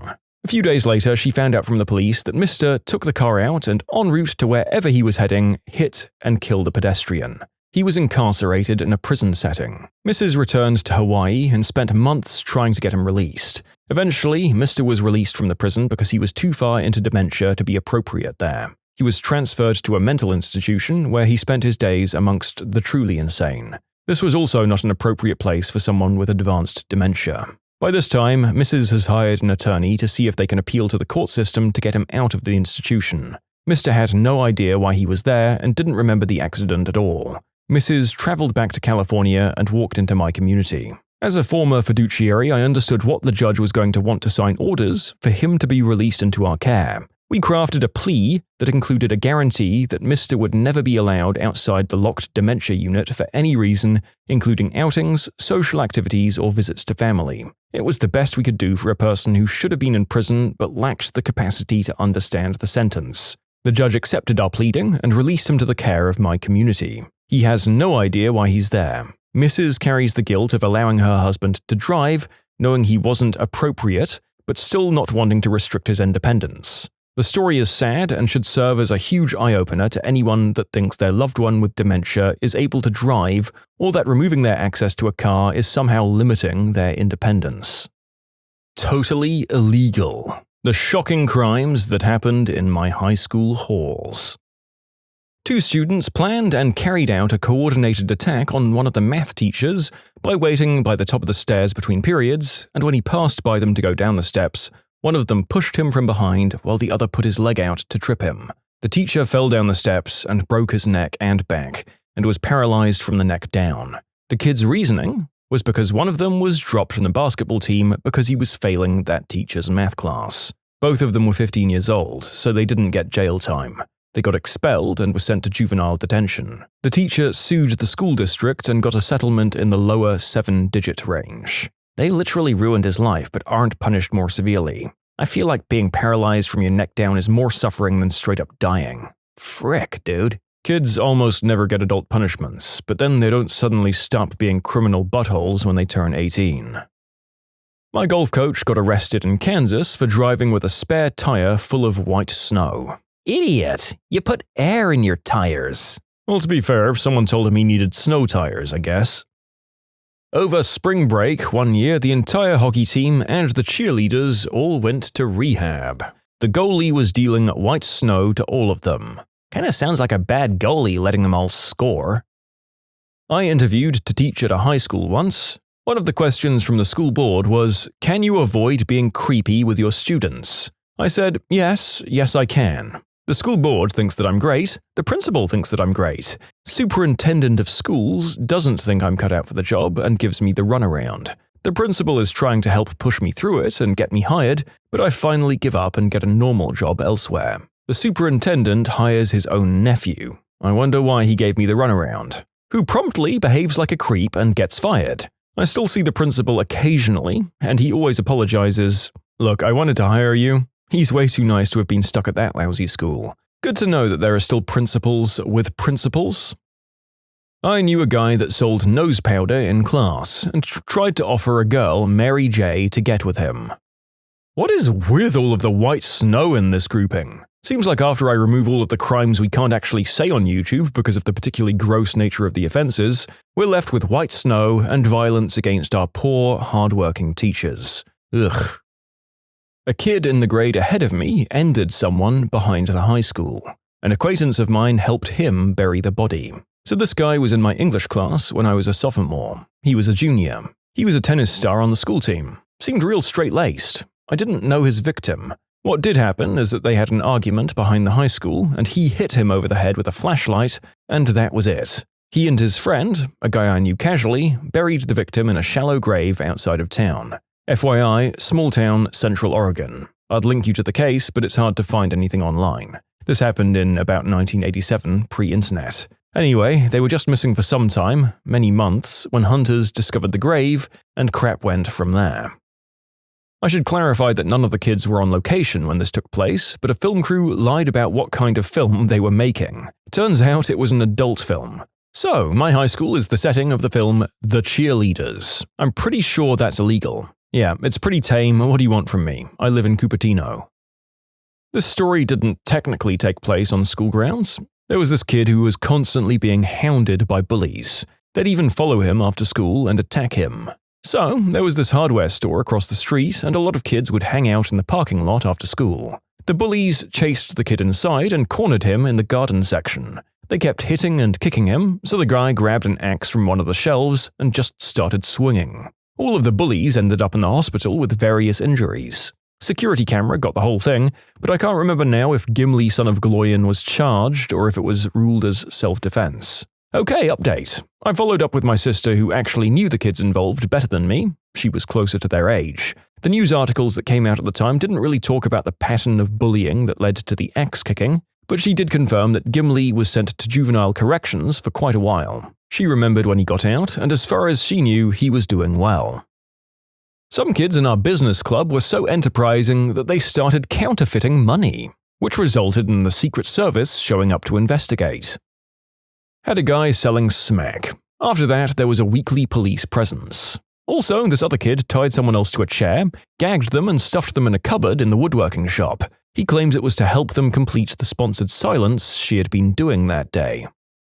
There were 4 freshmen in the bathroom stall just vaping, and a teacher came in, so they freaked out and didn't want to get in trouble, so they thought calling the cops on the teacher for inappropriate treatment would get them out of trouble. They got expelled an hour after the cops arrived.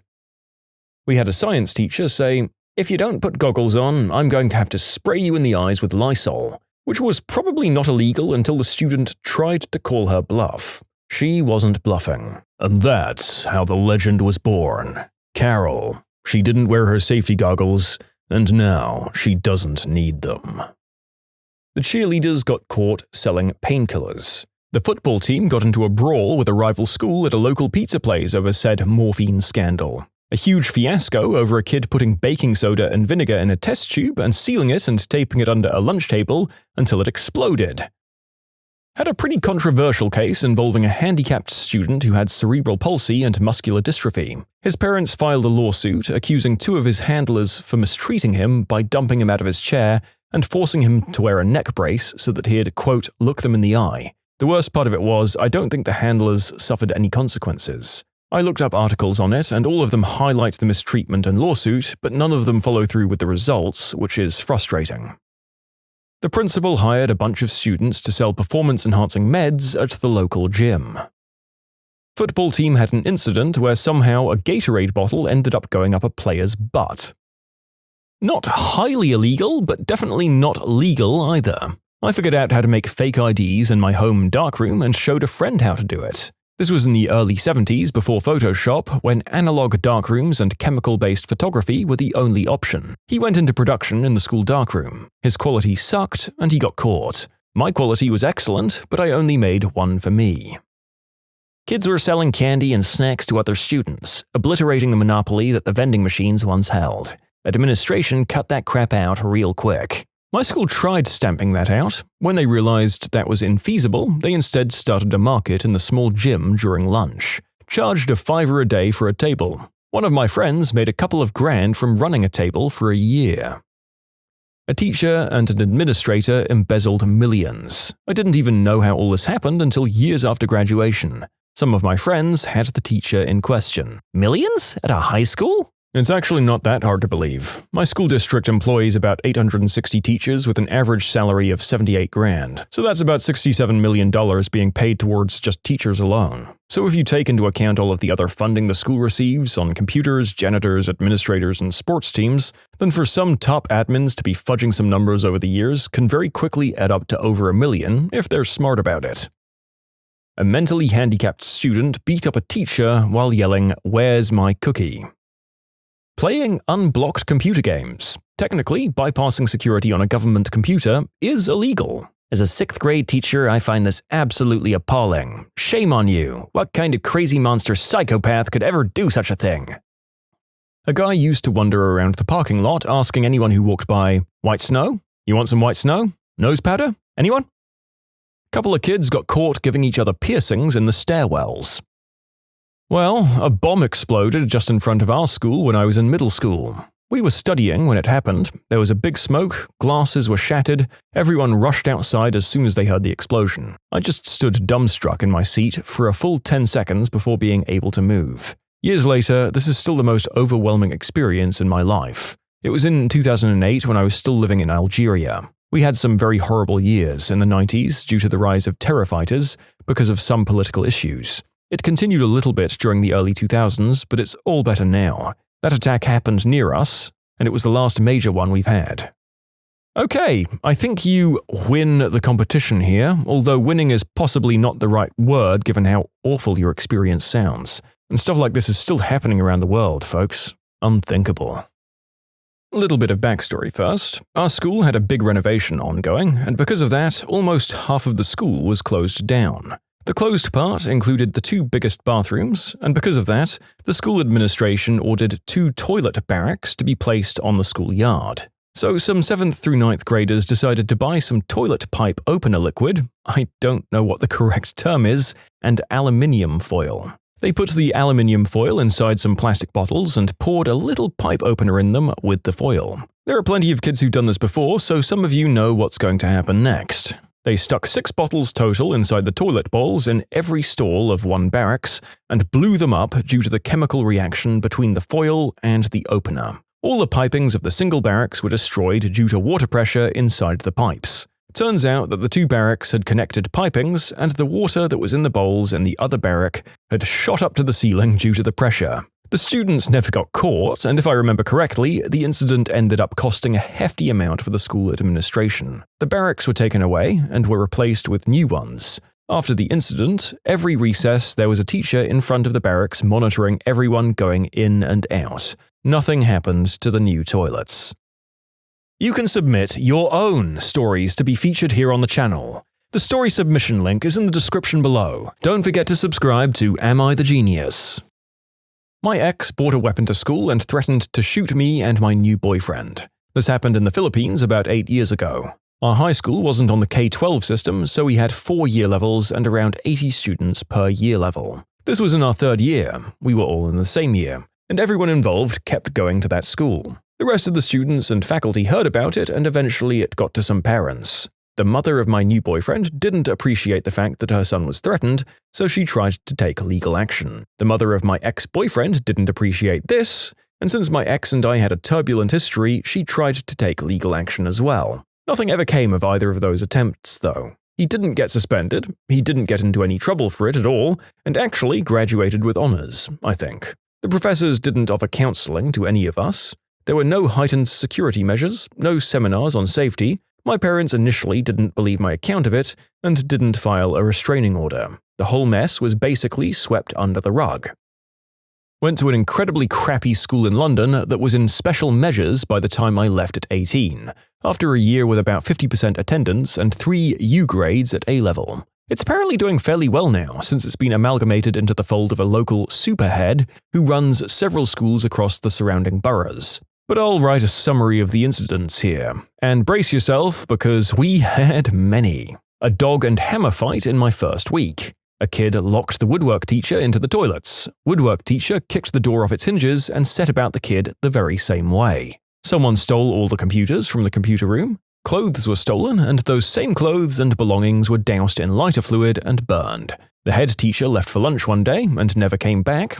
Our only person making the timetables was the admin and business teacher, who died of a heart attack during a class. Starting the following year, no classes were organized for 2 months. In a graduation year, A2 to boot, but still received weekly notices about attendance during that period. History teacher got pregnant by another teacher. Conception apparently on site. They weren't in a relationship. Someone started a rumor that she was a victim and he was also carrying on inappropriately with students, so he had to leave the school. Innocent as far as I know. Superhead, brought in to get us shipshape and known for taking no crap and turning schools around, well, we made her quit her entire decades-long career. Yay, us? And we just couldn't hire new teachers. Woodworking department was abandoned after that previous incident we talked about first. So a kid trapped another kid in there with mind to reenact some hostile crap and tried to slice his femoral artery with a sharpened file. I should note that the other kid escaped, luckily.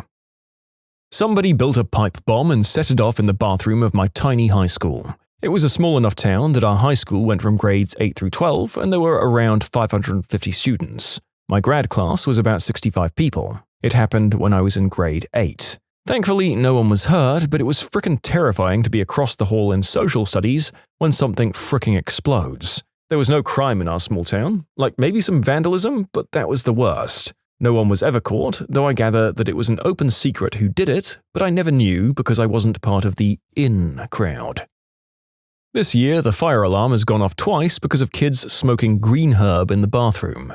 Freshmen vape in plain view of teachers and nobody cares. Someone got shot during an after-school substance deal a couple of months ago. We're supposed to have pep rallies about 8 to 10 times a year. About 9 of the last 12 scheduled pep rallies have been cancelled due to fistfights and credible attack threats. A car crashed into a tree at some ridiculous speed last summer in a drunk driving incident. The driver survived, but his passengers didn't make it. My mum got an email from my brother's middle school sometime in January saying some kid got caught with a 6-inch saw blade and a hit list. Real bizarre. My brother hadn't heard about it until my mum showed him the email the next day. Someone in my English class said their brother's name was on the list. Someone in my math class recently snorted 2 Adderalls between classes. I mean, I've got tons more of these, but I'm going to try to not add anything else. Oh, here's my time to shine. Someone smeared peanut butter all over the allergy table. Someone else spray-painted a symbol of the Third Reich and wrote homophobic and racist crap all over the walls. Someone took all of the fire extinguishers and set them off in the cafeteria. Someone threatened to bomb the school multiple times. Someone beat up a teacher. Someone caught 2 foreign exchange students doing the deed with each other in the girls' bathroom during the lunch period. And this last one isn't technically illegal, but someone started default dancing during the moment of silence on September 11th. What a mad lad. I grew up in a small town. When a lamb got sick and was dying, our AG teacher just had us go out behind the classroom building and shoot it. We ended up pulling a massive tapeworm out of it. Definitely not legal to have weapons on campus, let alone let students use them. I generally agree with you, but I will say that I could see this happening in Switzerland and nobody batting an eye. But that country is a very weird little microcosm in the middle of Western Europe. Oh my god, I now feel like I had a really tame school experience. Seriously, I wasn't even solicited to buy Mary J in high school. This was middle school, but our computer teacher was fired after they caught him watching naughty movies in the computer lab during lunch. Rumor has it he was watching on the big projector screen that they use for teaching. My gym teacher, originally a health ed teacher, got caught twice doing that and cranking it. All they did was turn him into the gym teacher and then made him back into the health teacher after the second time he was caught. Crazy. Basketball coach was doing the deed with players' parents. When faculty and authorities started looking into the situation, they found that he was also posting in the classified ads as a man of the night. Also, the coach that replaced him was living in one of the basketball team lockers for a while. That whole situation didn't make much sense to me. Okay, so a lot of people are asking why it's illegal to do it with a parent. I don't think it is, but the faculty started looking into it after complaints of favoritism towards the children of these parents. Basically, I do the deed with your mom and you start varsity, and then the fact that he was doing bedroom favors for money was also found quite easily. It was a small town. 3 from when I lived in Florida. Surprise. Someone thought it would be funny to leave baby powder in the boys' bathroom and got the school locked down for an anthrax attack. We didn't get to go home until 7 p.m. Bomb threats, so many bomb threats, and a legit race war. The super racist skinhead attacked a Puerto Rican student during lunch outside, blindsided him with a lunch tray. He started yelling, massive fight broke out, 30+ students arrested. My friend and I watched from the other side of the courtyard in awe. Got to render a witness report to police, too. Guy would burn copies of the new Eminem album for people for $5. Very much illegal. Probably made a fortune. Who has $15 for a CD? Plus, my mum said the language was too explicit, so she'd only buy me the Walmart censored version. Half my school burned down because some idiot thought it would be a good idea to light a wrestling mat on fire. Pro tip, wrestling mats are very flammable. Weren't able to have sports all year. Talent shows and concerts in the auditorium. Benefit was that we got 2 weeks off from school while they vented and cleaned up the mess. All I can remember was the kid was a minor, so the parents pretty much owed millions to the school. Update, I just googled the guy's name and found out that he was later in a car accident near the school he transferred to. Because he was expelled, obviously. The press box at our football stadium was a notorious hotspot for doing green herb or drinking, and nobody seemed to care either. Out of sight, out of mind. A good friend of my dorky group bought contraband Russian vodka to high school all the time.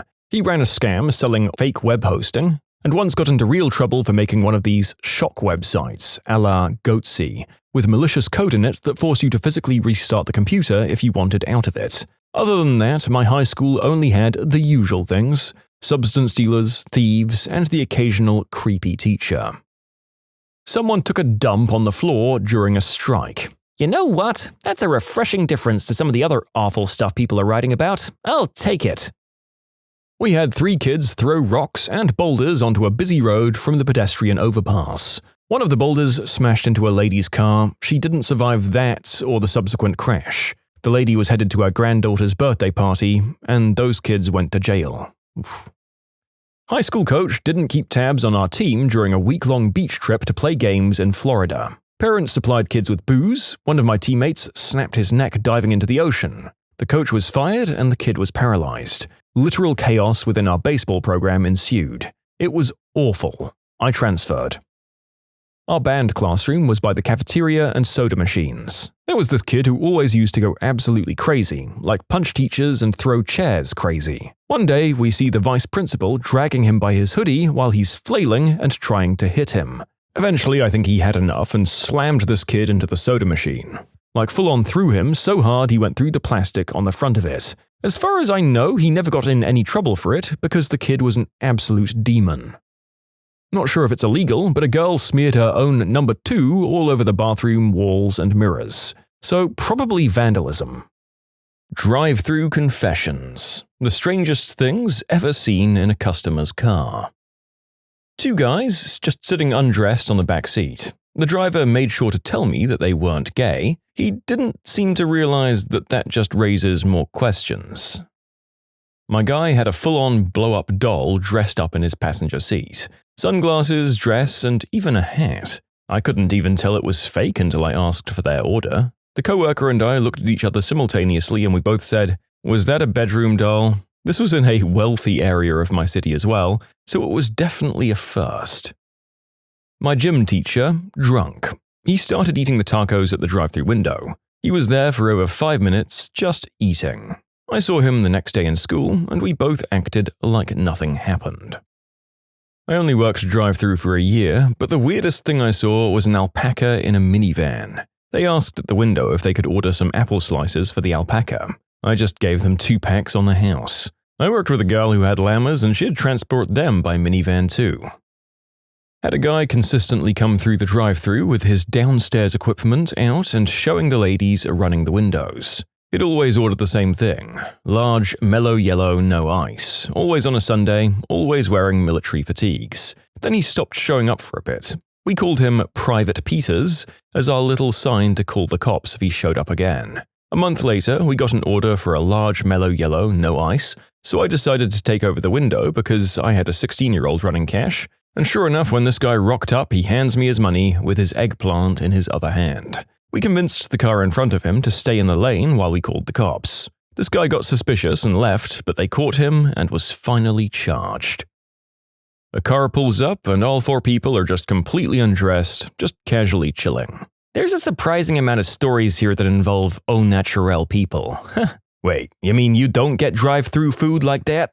I had 4 women that just came through a few times. I was 16 and they were all like 45 plus. It's not that they were hideous or anything, just not what I was into at that stage of my life. Not fit, but not overly heavy either. Not made up, just undressed and completely casual. Never acted like they were even slightly concerned that they were exposed at all. One of the girls there said that they came through about once a week. We didn't have a colony nearby that I knew of. It was always just these same ladies. You know what? With what I'm sure we're about to read about, these ladies will be one of the less crazy things in this video. I mean, it's still illegal for sure, but I predict things jumping up about 7 notches from here. Not seen, but I heard lewd activities taking place over my headset. I believe it's what the kids are calling a down-under kiss. My location was open 24/7, so we had to reset the tills for 10 minutes every evening at 11 p.m, so people would just sit in their cars and wait. Most people didn't realize that we could hear everything. Those speakers don't turn off while the vehicle's there. Someone threw a fish at me once. They didn't order anything, it was just a drive-by fish attack. Someone pulled a gat on my brother because the salsa containers weren't completely full. You can get as many as you want for no extra charge. Damn, that person must really love salsa, I guess. Had a customer come through with a giant grandfather clock in the back seat. The thing was so huge it was sticking out of the side window, which just so happened to be on the left side of the car, which meant the guy couldn't get close enough to the window to reach his food and he had to step out, cursing the whole time. This is a recent headline from Arizona, where I live. Man, 70, was arrested with the body of his dead wife in his car after a stunned worker at a Carl's Jr. drive-thru in Arizona spotted him wearing only his underpants with the undressed corpse upside down in the passenger seat. Employee Maria Davis said she was in disbelief when she saw Puckett pull up to the drive-thru window. What caught my attention most was her. I knew she was face down with her legs up in the air. It wasn't normal. There was like a blue cover he had in the front, and he was like trying to cover her, like her behind, but her legs were still sticking up in the air. Davis wrote down Puckett's license plate number and informed a detective who walked into the fast food restaurant. Puckett was stopped when he tried to exit the parking lot. I worked at a Tim Hortons and once saw an old lady with like 50 cartons of eggs in her car. I made a joke saying, "Oh, looks like you could make your own breakfast," and she got real straight-faced and said, "Oh honey, those aren't eggs." I still have no clue what else you'd store in egg cartons. The fact that she said, "Oh honey," before "those aren't eggs," makes me feel like there's something terrible. My friend had a bearded dragon. He breeds cockroaches and crickets in egg cartons stacked together. That's my only suggestion.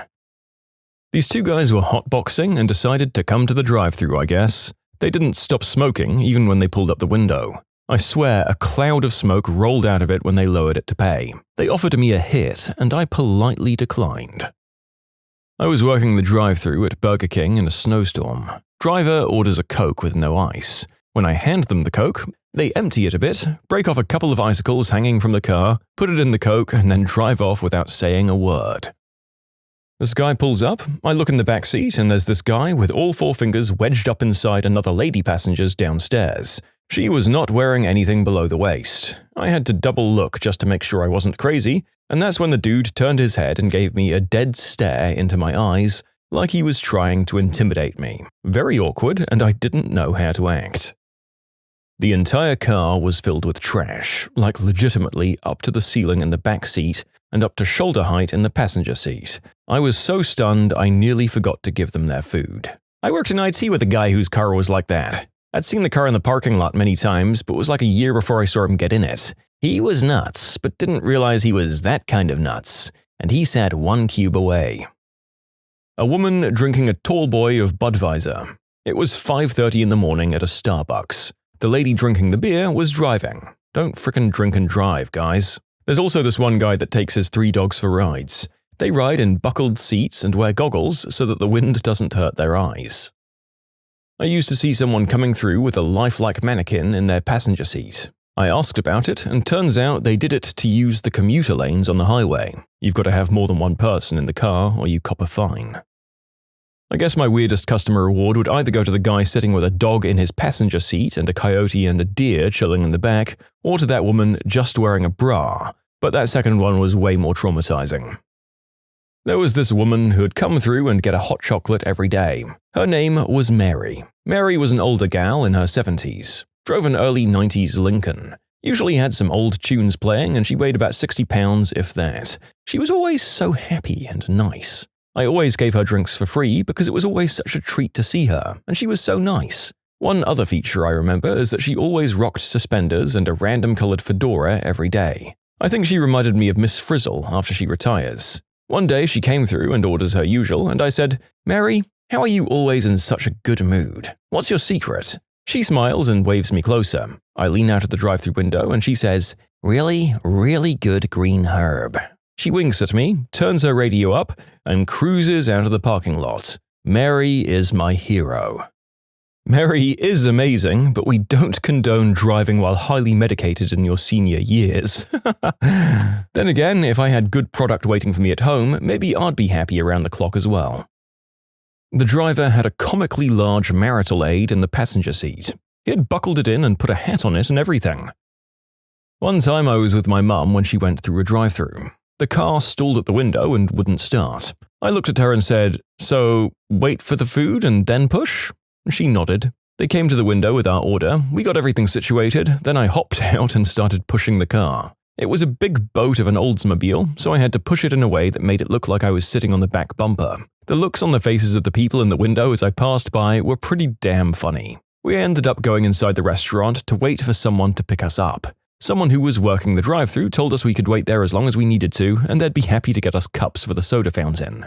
They checked on us more than once, and we were only there for maybe half an hour. I grew up in a family that often didn't have a vehicle, and when we did have one, it usually left us stranded on a regular basis. This was just a frustrating inconvenience, and the folks working in the restaurant were so nice and felt so bad for us. We were just happy to have a ride on the way and a building to wait in. My little sister used to work at a local Wendy's. A woman came through the driveway one day with either a pet or a service animal. Well, whatever it was, that animal happened to be a monkey. I was actually on the other side of a similar situation. I was the guy with a goat in the car. I was in high school. I saw an ad in the newspaper for a young goat free to a good home. So I told my mum I was going to go get a pet goat, and she shrugged it off with, "Yeah, okay, whatever, sweetie." I took that as permission enough, so I made the call, and to my delight, the goat still needed a home, but there's a catch. It's actually 2 goats, mother and daughter, and she doesn't want to split them up. 2 goats couldn't possibly be any more difficult than 1, so screw it. I'll take them both. I don't have my license yet, so my buddy takes me out to the country to claim my new best friends. My friend drives an Oldsmobile Cutlass, so not a big car by any means. So when we told the sweet old lady our intention was to tote them home in my buddy's back seat, she probably thought that we were crazy. I mean, I was a clean-cut kid, but my friend had a giant mohawk and likely some anti-government t-shirt, so that didn't help. But once she saw that they sat comfortably in there, she was okay. It was probably partially the munchies and partially thinking it would be funny that we decided to go through the McDonald's. We placed our order and pulled up to the first window, and the lady looked inquisitively at us and says, "You know, you've got goats back there." Yeah, obviously we're aware that there are goats back there. Thank you. You can submit your own stories to be featured here on the channel. The story submission link is in the description below. Don't forget to subscribe to Am I the Genius? Had a very clearly drunk guy come through drive-thru. A cop car was in line right behind him. Told the cops about the drunk guy. He was blitzed and was going to crash for sure. The cops said they knew as they were planning on pulling him over before he turned in and went to the drive-thru. They decided that since they were there, they were hungry and to get food too before pulling him over. They stayed at the back window and had us give them their food first so that they could follow him out. They pulled him over in the parking lot. It was kind of entertaining. Does an undressed man with bags from Burger King and Taco Bell already count as a thing? There was this really cute blonde girl that would always come through the drive-thru au naturel on Saturday nights. Every now and then she'd have another friend there with her. We always knew when it was her by the constant giggles coming from the car as she ordered. We always had weird customers, being that it was the world's largest McDonald's located in Orlando, Florida. An order for 88 Big Macs or 120 cheeseburgers was not out of the ordinary, though. This guy pulled up and his girlfriend, or whatever she was almost entirely undressed in the seat next to him, sleeping. When he pulled up, he saw my shocked expression, pulled her thin jacket, the only thing on her body besides the seatbelt, to cover her chest, and then asked for some ketchup. I'll give the guy this, he was shockingly casual. There's one of our regulars who drives a hearse. It's a car that ran well and I guess he could afford it. But still, when a teenager pulls up to the window in his hearse, you get a little shocked. I also saw someone with a chicken, complete with a harness and leash. It was cute. I once worked the drive-thru window at a bank where a mortuary had their business account, so seeing a hearse in the drive-thru was normal for us. But then one day, one of the undertakers came through to cash a check or make a deposit or something, and there was very clearly a body in a sheet or bag in the back. This girl used to come through with like 3 dogs. I finally asked her, "Do you have to feed these beasts?" And she explained that she just walks and grooms them. Well, one day she came through the drive-thru with like 15 dogs, and she screamed through the intercom, "My business finally took off!" and got a bunch of chicken tacos for them. Come to think of it, I think she might have been trying to flirt with me. Damn. Haha, well, good for her. I'm not sure she could afford to do that for every Poochie passenger, though. And I have to hope that she's walking all of these dogs through the drive-thru and not, driving with 15 bloody things in the back of her Toyota Corolla, right? Not sure if it counts as something weird, but I found out after marrying my wife that she'd go to a certain Chick-fil-A location drive-thru almost every day before work. Turned out, during the time she was going there, I was working there, and I ran the drive-thru 5 to 6 days a week and strictly in the mornings. So for about a year, I saw my wife almost every day before I even met her, and I didn't realize it until after being with her for 4 years.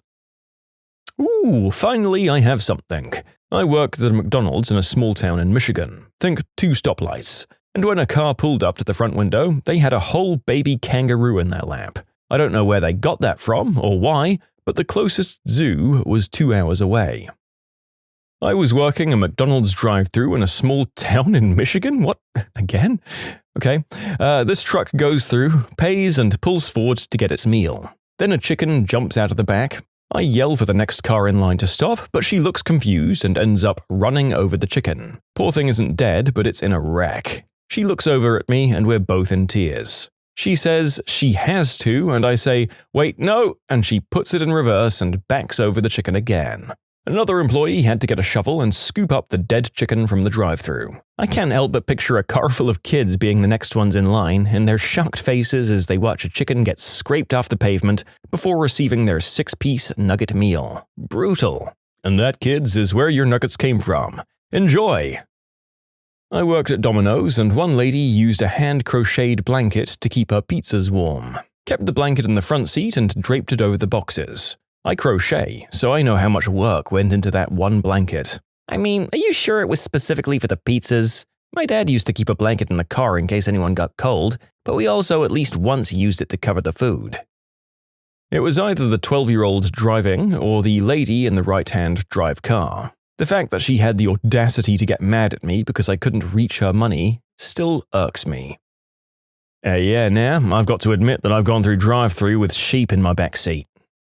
These 2 ladies with tons of tattoos and cigarettes came through, got their 2 McChickens, and as they were pulling away, I saw there were balloons just crammed into the entire back half of the car, just filled to the brim with balloons. Another time I was helping these 2 teen boys when I heard a quack from the back seat.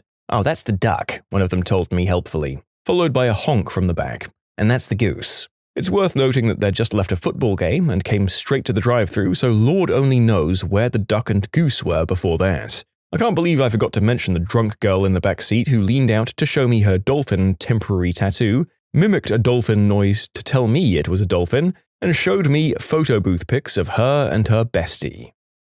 So we have 2 really crazy drive-thru stories. My family owns a franchise of a fast food chain.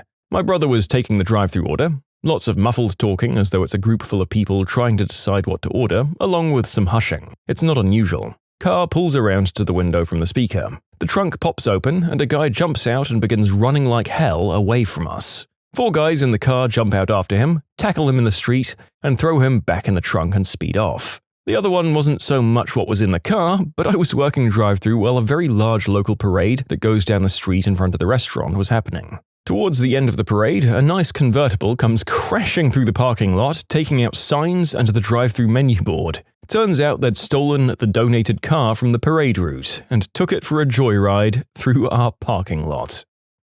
I worked a drive-thru at Arby's and a DEA agent came through in his squad car. When he pulled up to the window and I handed him his food and he thanked me, he turned around into the criminal holding area and screamed, "Shut up before I break your nose!" I was clearly mortified. Then he turned back to me and said, "Just kidding, there's nobody back there." He laughed and drove off. A baby goat, curled up on the passenger's side in the front seat. Apparently, the woman's friend was just giving one away, and she knew that if she asked her husband to take his truck to pick it up, he'd have refused. She was confident he'd give in once he saw the little guy, who was, admittedly, outrageously cute. Just not if he had to go and get it and think it over, since according to her, he's tired of me bringing animals home. I gave her a free bag of fries and still sometimes wonder how that turned out. Do you just drive in and tell your husband, "Honey, don't get mad, but wait until you see," and the husband goes, "Wait, is that a goat in the car?" "Honey, we're having a kid."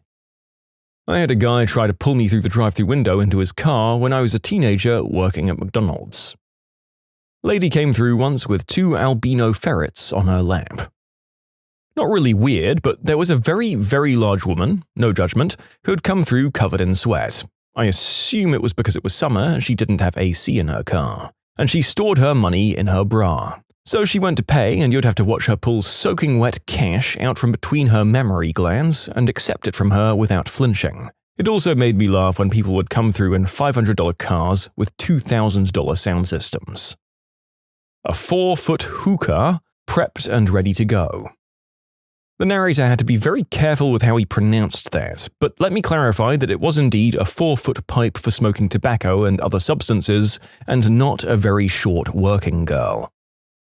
This girl, probably in her 20s, came through and had a bunch of Starbucks cups and other fast food trash piled all the way to the ceiling of her car, in the back seat and in the passenger seat. It was so disgusting, but I just pretended I didn't see it. Ram, lamb, twins, and once a bull calf.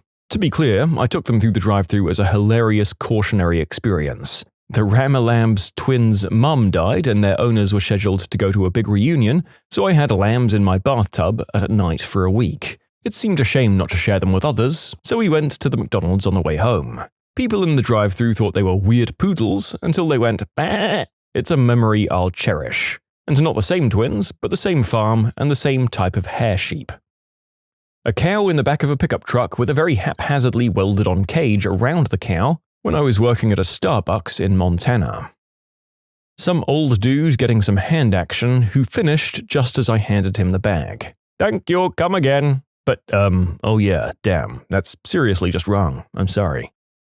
A goat in a sweater.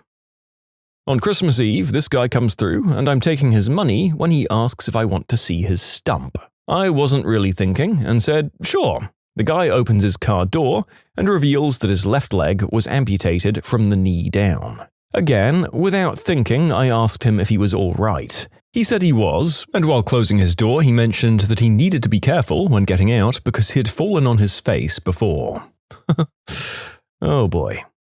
Stop doing this. The secret toxicity hiding in your most wholesome moments. Oh, look at this adorable 4-year-old using a walker. So inspirational. Oh, this guy asked a deaf girl to prom. Watch this group of guys play tackle football with a guy with Down syndrome. Check out this amazing blind kid walking down a street. Next level, yo! As a disabled person, it gets really weird when you grow out of that cute stage. It's like people think you're meant to grow out of being disabled. I mean, we're getting better about it, but for a long time it felt like most help stopped at 18. Everything was geared towards people in their 70s or 80s. I'm visually impaired, so most people like me will be older, but still. Using your child for likes on social media. That's creepy. I never understood why any parent would do that. All of those fake animal rescue videos on YouTube. I once saw one where the person put baby ducks inside oil in which the ducklings were all covered with it and they couldn't move. And then she, quote, rescued those ducks. Shame. The worst one I saw was the one where they threw a sweet family pet dog or a stray dog into a drum of tar to, quote, rescue it. Just so evil to do that to a poor animal just to get a recording of it. You can tell it was deliberately done because they make sure to record the poor animal before even attempting to rescue. As if to say the video was the most important part of the entire incident. It's just a blatant marketing ploy. Spending so much time on social media to show everyone else how wholesome your life is. I quit IG and Facebook, and now when I see people in person, they assume something's gone terribly wrong in my life. News stories like CEO sees employee dumpster diving for food, so buys them a headlamp. Or kid works manual labor to pay off school lunch debt for entire class. The first one actually sounds like an Onion article. People that tell you, you won't fail. Look, I get what they're trying to say, but there's a certain point where I just want to hear, it's okay if you do fail. How haven't most of us realized by now that failure is one of the greatest teachers? Are there still inspo-grammars who are still just touting mindless toxic positivity and that everything will work out? Gross. I thought we got past that like a decade ago. Corporations who spend $50 million on ads to tell you about the amazing $1 million that they spent on a charity program. Frickin' Bell Let's Talk is the worst. Canadian here. And there's the whole month and people get on social media and talk about their mental health. I appreciate that there's a goal to destigmatize mental health in our communities, and I think it's worked up to a point. But every time you use the hashtag "we'll donate 5 cents to," quote, mental health association, just makes me angry. You're a multi-billion-dollar company and your rates are outrageous. F off with the disingenuous feel-good bullcrap advertising. Take $5 from every person's monthly phone bill and donate that if you care so much. Social media posts of people sharing their good deeds or acts of kindness, especially when it's some annoying, elaborate thing that completely ignores existing social supports, like collecting and then handing out food donations instead of, regularly supporting the food bank. Or they just give money to a poor person and then force that person to pose with them. Or worse, they film them. Good people don't talk about how good they are. Something I remember was from a guy during the atrocities of the Third Reich who saved Jewish people, who said to the effect of, seeking reward for helping people in need is just profiting off of someone else's suffering. And for the life of me, I can't find who said it. I just know it generally, and it's so true. Family vlogging. I don't know how they get the guts to film in public like that. I think the first part is to literally not care about anyone besides yourself. After that, imposing on strangers around you and exploiting your own family becomes way easier. Similar situation. She does have a young child and vlogs everything about him. I was thinking about this earlier. There's a girl I follow who vlogs literally everything, and I mean each to their own, but it was her bachelorette weekend and she posted, "What a fun weekend. I can't wait for you to see the vlog." And I'm like, you literally can't put the camera down for one frickin' weekend? Teachers working overtime and sacrificing for their students or fundraising for anything. Most news articles that hit national headlines about teachers are toxic as F. Student raises money for his former teacher found living in their car. Or principal works second job to help homeless students have clean clothes and food. Yes, this. I taught in the inner city and it was expected that your entire life was the school. My friends watched that Hilary Swank movie about her teaching in the city and told me it was so inspirational and I should watch it. It was actually one of the reasons I left the city. She gave up on everything for her job, worked 3 jobs to afford it, lost her marriage. Like, no, that is not wholesome at all. Any viral story about some poor kid selling stuff to pay for a relative's healthcare? It shouldn't be a thing. I just read a story about a child the age of 10 having to pay for her chemo via a lemonade stand. Instagram influencers promoting their amazing healthy lifestyles, but in reality mostly staged and photoshopped and exacerbating mental illness, body issues, and anxiety in young people. The expectation to keep your family members in your life no matter what they do. Some people have families that treat them like absolute crap, and being related to them isn't a good reason to keep them around. It's okay to cut off toxic family members. You only have one family. Yes, Carol, I know that. I'd have traded them for a different one if you've got multiple choices. Life is too short to not talk to your family. Yeah, thanks, Roger. You know what? Life is also too short to be made miserable by them. Beauty pageants. Or, even worse, child beauty pageants. What? Are you suggesting that small girls shouldn't be presented in front of adults in full makeup and provocative dresses to be judged based on their beauty and talents? How dare you! The martyr mum idea that you have to sacrifice 100% of your life for your kids. Absolutely, parenting takes sacrifices, but I've seen some people act like they can't do anything for themselves anymore because they have children. For example, a woman I work with ended up with a half day at work while her kids were at school, so she had 3 to 4 hours of unexpected free time. I suggested she get a mani-pedi or something else fun just for her, and she told me, "Oh, I could never do that. I have kids." Lady, your kids are safely at school and this is found time. It doesn't make you a better parent to neglect yourself, especially when it isn't even necessary. You don't have to be a throw-up-covered, unshowered, and unhappy person to be a good parent. A few people have suggested that it might just be about the cost of their mani-pedi. This was just an example of one of my suggestions. She literally told me she couldn't do anything for herself because of the kids, not even watching a free movie or going for a walk, despite having an extra half day of time. It's really a toxic spectrum with this on one end and mommy wine culture on the other. Like you're either a robot who only exists to serve your family, or you're a functioning alcoholic who can't wait to get the F away from your kids so you can get hammered. Apparently, there is no in-between. Asking your child, who's your boy or girlfriend, anytime they interact with someone of the opposite gender. My parents did this when I was a teen, which just embarrassed me. I had a group of female friends, but I wasn't close with any of them. We just stuck together like a pack of socially awkward teenagers. I got on much better with my male friends, not sure why, I just did. Embarrassing me about interacting with the boys just started a spiral of lies to hide who I was actually meeting up with. In fact, I recall when choosing secondary schools, my parents initially wanted to send me to an all-girls school out of town because they'd both gone to that sort of school. I wanted to go to our local co-ed school because I thought it was dumb to avoid interacting with half of society. I remember my mum asking me why I wanted to go to a co-ed school and teasing me and hinting that maybe it was because I liked boys. It was so embarrassing. Hustle culture. What? You aren't grinding yourself into a fine red paste at your job? Coming in early, leaving late, working weekends, and paying for your own training? What do you mean you don't have a side hustle and passive incomes? Are you even trying? Haven't found your purpose or started a business yet? What are you even doing? Ugh. 6 years of working in car sales ground me into a nub.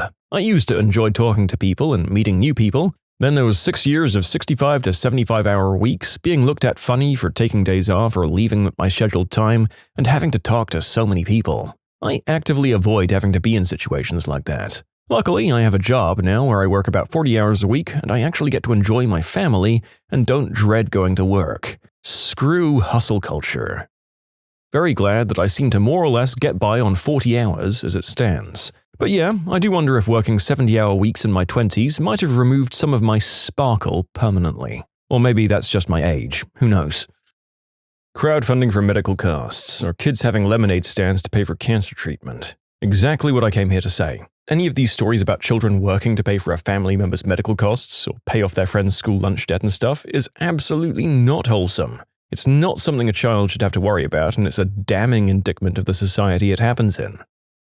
Teachers giving up their sick days for some other teacher so that they can have days off for cancer treatment. So I work at a hospital and we can donate paid time off to co-workers. I have over 300 hours of paid time off. I've never really needed it. I don't really take vacations, I take mental health days instead. So, co-worker had a baby, she was out of paid time off and needed to stay home after her maternity leave was up. So I tried to donate 144 hours of paid time off and they approved 12. Because someone else donated and she wasn't out of paid time off yet. Even when a company has paid time off donations, there are still guidelines and limitations. Really frickin' stupid.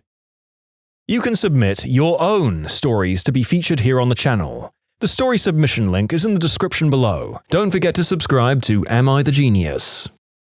Dating advice that includes relentlessly pursuing a woman who's made it clear that she doesn't like you.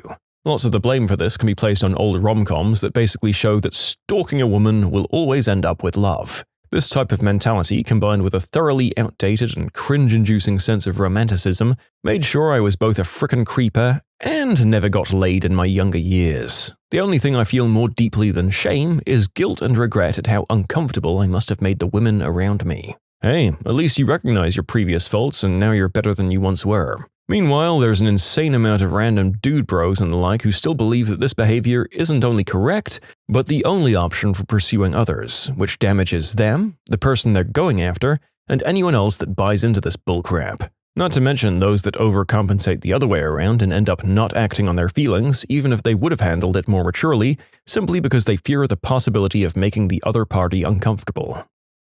Every so often, I'll see a cute wildlife photo that's very obviously staged, probably to the stress of the animal or animals in question. It's absolutely messed up, but because people keep sharing them on social media, some buttholes out there will keep on essentially torturing animals just so that the rest of us can go, "Aww." Oh, we're all just one big family. If anyone tells you this in a workplace setting, run. They're only like a family in the sense of the most toxic parts of one that exploit you.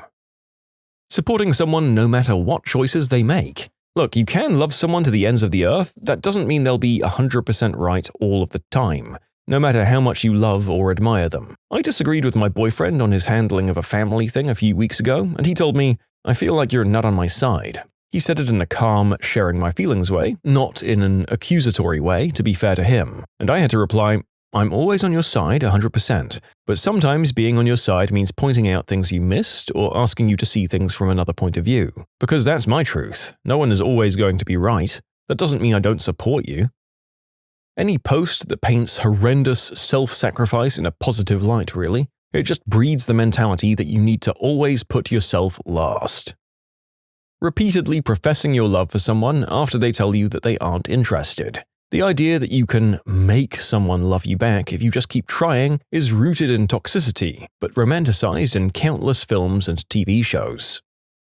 When people film themselves doing things like giving a homeless person some money or food or helping an old person as something to be wholesome, when in actuality they're only doing it for the views. That's not wholesome, that's exploitative. Obese animals. It may be cute, but it's also mistreatment, and those animals are unhealthy. Of course, there are some rare occasions where a health condition leads to an animal being obese. I'm referring to the culture of praising obesity in animals because it's cute and gets you likes on social media. While we're at it, it's the same with pugs and other flat-faced dogs. Look, there's nothing wrong with adopting them, but it's their continued popularity that drives people to keep breeding them, and that should not be allowed. Their deformities impact their quality of life severely, and we shouldn't be subjecting animals to that just because it's cute. Also, whenever you voice concern about the well-being of pets, there's always the handful of people who are like, "Oh, just let people enjoy things. We're allowed to think things are cute." Well, yes, but you're sacrificing another animal's well-being to that end. Good vibes only posting. Let people experience real emotions, Sarah, not insta-perfect emulations of surfer chill. Proposing in front of a crowd puts a lot of pressure on the person being proposed to, don't you think? I mean, it's fine, only if said partner was already expecting a proposal and if they stated they're okay with such a proposal. Everything else might as well be manipulation. Receiving recognition for perfect attendance. Like hell you never got sick. 2 boys I went to high school with had perfect attendance. One of them was the valedictorian. He broke his jaw on a Sunday and came back to school with his mouth wired shut on Monday. He was miserable and clearly in a lot of pain, and for what? This lame certificate? I can't imagine letting my kid do that. The other kid had horrible mono and powered through a month of being sick and infecting countless others. He fainted in class one day, and the first thing he said when he woke up was, "Don't call an ambulance." I just want to ask them now if it was really worth it. With COVID, I hope this attitude dies forever, but I'm not confident. All inspiration prom. Football player asks girl with cerebral palsy out to prom. Is really just saying, hero stoops to level of gross disabled child for one day. It is dehumanizing. Toxic positivity. Always saying cheer up or choose to be happy is really hard to be around when you're depressed, and it really makes you feel guilty for feeling something other than 100%. This is me speaking from experience. Most relationships shown on TV. For real. Why are so many so unhealthy? A good relationship on TV is Jake and Amy from Brooklyn Nine-Nine because whenever one of them has an issue, they work through it like normal adults. When people who are super spiritual and love all the time judge and ridicule you for not being in a good mood or for needing space, you're ruining the vibe. This isn't a hostile environment. Come on guys, gaslighting is wrong and these kinds of people do it all the time. I call them the love police. That's not love. Love is when you're able to accept someone no matter how they feel and respect if they need space or if they're not happy. Ugh, these people drive me crazy because that's not how love and acceptance works. Which is why how Eeyore's friends react to him in Winnie the Pooh is still unwittingly one of the best depictions of how to cope with someone of a more dour or depressed nature. Letting them feel out their feelings and still inviting them to everything regardless without judging them for being down. Yes, I have been watching cinema therapy, why do you ask? Asking kids to hug and kiss people. My mentor's kid is very shy and would refuse to even talk to his own family members. Often, people would pull him in for an interaction anyway, which he clearly wasn't happy with. So, I started asking for high fives and he smiled lightly each time and gave a very enthusiastic high five. From there, he started getting more comfortable with me and would talk and play with me for a bit.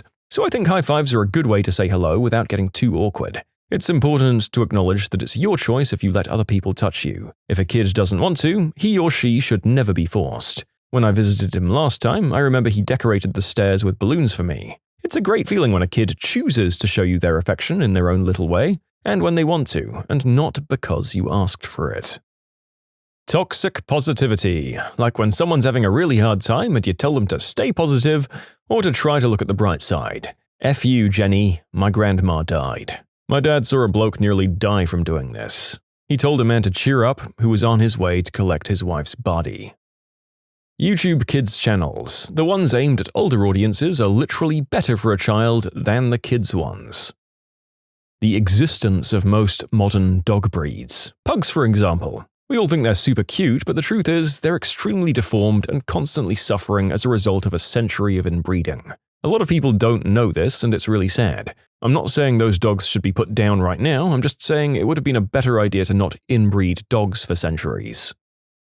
Filming yourself doing nice things for poor people. I'm not one of those people who say you shouldn't give money to the homeless, but giving $1,000 to a homeless man so you can film him getting emotional without knowing any of his history or underlying issues is problematic and makes you look fake. The "I hate everyone but you" trope in media. Only being nice to people you find attractive isn't cute. Acting like babies or flirting with people for smiling or waving or paying any attention towards another individual. I was staying over at someone's house because our car had gotten totaled nearby, and the 5-year-old boy who lived there came and snuggled up with me that night. My mum, being the perv she was, told me, "You're the first woman he slept with other than his mother." What the frick, mum? The whole mentality of supporting your loved ones versus the world. It's wholesome because you're loyal. It's toxic when you know that they're wrong and they're causing harm to others. As much as it's adorable to support your loved ones against all odds, what's more adorable is to correct them, tell them that they're wrong and that you're on their side and that you'll both fix it together. Making amends with family because you've only got one. If someone wronged you, there's no obligation to make amends with them, even if they are family. I have an uncle who was recently released from prison after serving 20 or more years. He's always badgering me on why I never show up to family events and tries to guilt-trip me, saying how he wishes he had 20+ more years with them. I always tell him, well, it's because they treated me like crap, uncle. Family is family, but even family members can treat you like crap, and at that point you have no obligation to keep them around. School fundraisers. If the government can't give schools enough funds, then everything is wrong. People who have a best friend since we were 3 years old, but the friend is a butthole with people making excuses for him, like, oh, that's just how he is. They are loyal to this person, but that person is not deserving of it. Badgering people to have kids. No, I'm not going to magically change my mind when I meet the right girl. F off. The right girl for me is a big beardy lumberjack type who can enjoy a Cosmo with me. The social police. People who lose their crap when someone else likes to do things alone. Also, the moral police, like people getting unreasonably wound up at other people's moral transgressions that have nothing to do with them. These are the same people who demand some actor or footballer apologize to their fans for cheating on his wife. Like, it's between him and his wife, Karen. It's not your business at all.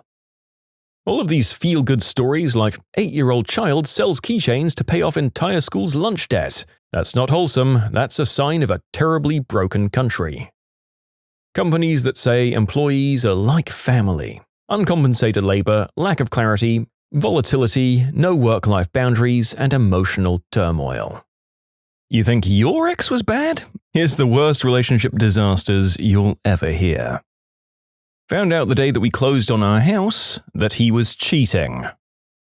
He just ended things out of the blue. He had previously said he wanted to marry me. We started planning a life together. I'd never been happier in my life with someone. In fact, never felt so sure about something. It devastated me. I'd felt in my bones that he was it. I haven't felt that way about anyone since, and it's been 10 years. It took a while to process, if I'm honest, years. I don't miss him or love him anymore, I just wish I could have what he took from me. I completely feel this. It took me years too, like way longer than I'd like to admit to anyone in real life. I eventually just stopped talking about it because I knew they were bored of the subject, and really, what else was there to say? I wouldn't take him back under any circumstances, it's just I miss who I thought I was with him. Someone who had it all figured out and who was with someone who loved me without doubt, who had never hurt me. I miss what we built together over the years. I miss the house, the financial security. I guess most of all, I just miss trusting someone unconditionally, and I know that I'll never have that again. Not really. Herpes scare, where he treated me like I had the plague until my test results came back. Wouldn't even sit near me or touch anything I'd touched or cooked. Then I tested negative twice. He was then tested and was positive and thought nothing of it. Wanted to resume unprotected whoopee, kiss, engage in touching and stuff. In other words, he treated me exactly the opposite of how he did when he thought I might be positive. She left her hard drive plugged into my computer. She'd been insisting that I'd been cheating for months, and I suspected she was projecting, so I took a look. And she was doing it with guys for money in my bed. I had to call her dad to come get her. She wouldn't leave my house. She got mad after I broke up with her just because she caught a transmitted disease and I didn't. So she put stuff in my gas tank. Just a frickin' awful woman all round. I never understood why it seems so common for cheaters to act like you're the one who did them wrong for breaking up with them after you catch them, even to the point where they take revenge like this. I'd never cheat, but if I did and I was caught and broken up with, I'd probably just whimper away with my tail between my legs and not find ways to make the person's life even more miserable. I don't know, maybe the lack of introspection and accountability comes from the same personality traits that make someone a cheater. I'd say it's definitely a recurring theme in our videos that when it comes to cheaters, they repeatedly accuse their partners of cheating. And as for the revenge, I suspect these people just don't have the capacity to imagine they've done anything wrong, which probably explains the cheating too. Well, mine ruined things by dying. I remember waking up in the middle of the night and seeing that he was very unwell. Calling for an ambulance while fruitlessly trying to wake him up. Seeing paramedics start CPR and knowing that life won't be the same. Having to ring his family and explain what had happened. Making the decision to remove life support. It was all unimaginably awful. Left his apartment one morning and never saw him alive again. He had a wreck and he didn't survive. It broke my heart. I've had bad breakups before and since, but nothing like that. It was the finality of losing him that was the worst. I can empathize with you. My ex took substances at a rave. I was only drunk. We went to a city 4 hours away to rave with the crew. He became violent and erratic. It was so bizarre. Anyway, drove him home. The entire time he was saying voices were telling him to hurt me and stuff. The whole way back home. I drove him to his grandpa's house, and then he chased me and announced he was going to hit me. I called his parents and my mum, crying. My mum came and the neighbors called the cops. Like 8 cop cars came, an ambulance, they tackled him and took him to a mental ward. Diagnosed him with type 2 bipolar mood disorder. I was on the phone with the friends I went out with that night, begging them to tell me if he was on substances. They finally cracked and said that he took Molly. I told his parents and the hospital and paramedics. His mega-religious parents blamed me for putting that stuff into their precious little boy. Mind you, he was 25 years old and a 220-pound beast. I was 22 and 120 pounds. I told him what happened because he didn't remember. He wanted to get back together and never corrected his parents, and was excited to invite me to a family wedding as long as I apologized to them for what I did, specifically to his mum. I was so done. I broke up with him on the spot. I know it sounds so evil to admit, but I relished in his ugly crying and whys of confusion. This was 2 years after the event, and dealing with his parents constantly berating me for the whole relationship afterwards, I was just so done with his excuses for his parents saying that I was the devil. My ex put her new relationship status on Facebook, and that's how I found out I was single. I've got a similar but different one. My girlfriend didn't ever change her status from single to in a relationship because she never goes on there and doesn't even know how, and why does it even matter? And then one day she changed it to in a relationship with someone that wasn't me. And that's how I found out we weren't together anymore. He got arrested for possession of illegal adult films. Then he attempted to self-delete. He's still in a psych hospital. They were much more social and charismatic than me, so when it ended, all of my friends left with her. I was messaging people on Facebook at the time and not getting any response. There was this moment that I said, "Oh, right," and then I lit the whole thing on fire and cut them all out. I've been there. My family left with my ex-husband. Got cheated on. She let me know by sharing videos they made in my apartment on my bed, and the entire time it was them saying how I'm a loser and I won't ever find true love. My wife left me for a good friend of ours. This good friend was very charismatic but also pretty terrible. He bragged about all of his past exploits and felt the most pride when it included breaking up a couple only to dump the girl afterwards. We were both horrified by these stories, and yet somehow it didn't dissuade my wife, and we became the next couple he broke up. That was the worst. I haven't been the same since. Why would you be good friends with someone you knew was pretty terrible? I mean, better to find out sooner than later, but still. Was supposed to fly back from a trip on my birthday. She stayed an extra night, came home, and had cheated on me. We lived together, so I stayed in another bedroom while I could hear her on the phone with the guy who she cheated with, who lived across the country. The calls were frequent and lasted quite a while. I drank myself silly and eventually moved out when an opportunity presented itself. We had been together for like 4 years at the time. My ex knowingly brought bedbugs into my apartment and lied to me about it. He did a ton of other horrible deliberate crap too, but the bedbugs cost me thousands of dollars and multiple rounds of fumigating, living with my clothes in trash bags, and being mattressless for months. The worst thing for me was realizing that I'd been giving everything, only to find out they weren't even trying.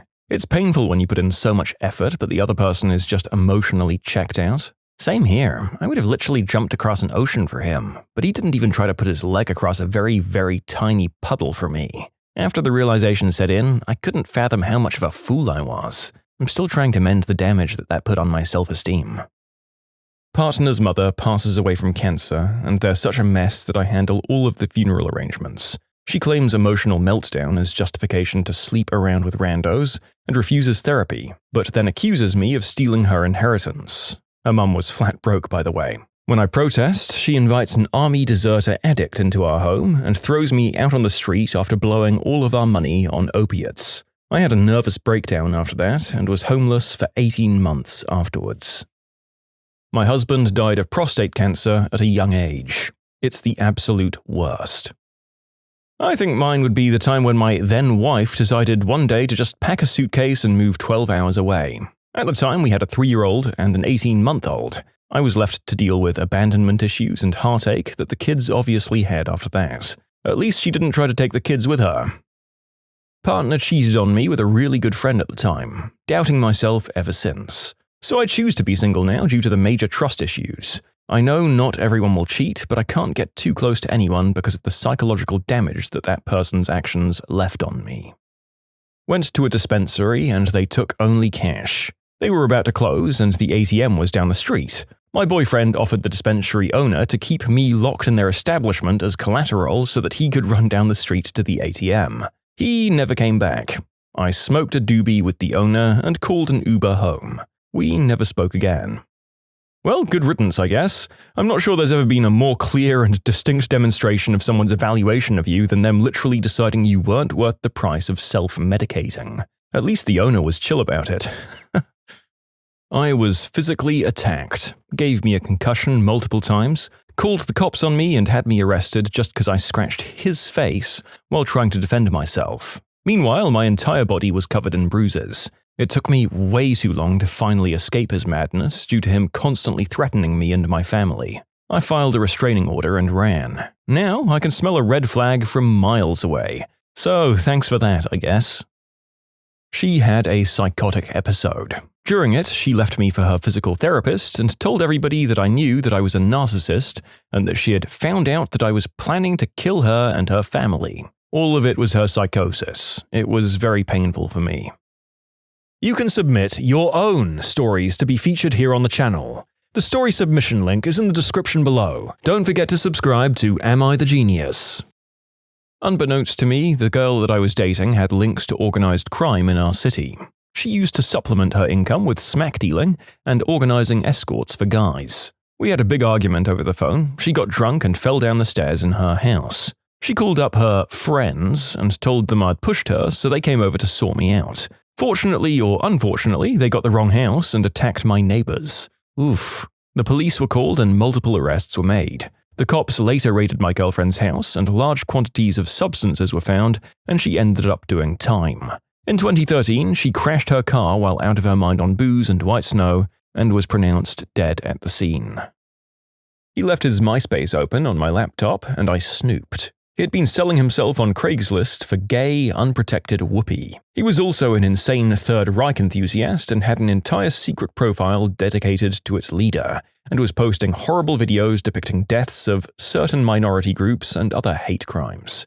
I was 16 and he had gotten me pregnant, which I thought was a burst Trojan, but he posted that he had actually poked holes in all of his protection to impregnate me on purpose. Unfortunately, the baby didn't make it very long due to the stress of finding out all of this at once. I immediately dumped him and got myself tested and couldn't frickin' believe it, but I was clean. He got my name tattooed on him after we broke up in an attempt to win me back. When that didn't work, he robbed a Radio Shack that he worked at for money to buy me an engagement ring. He went to jail, and from my latest snooping, he appears to have gotten his crap together. I wish him the best, but my God, what a rough time that was.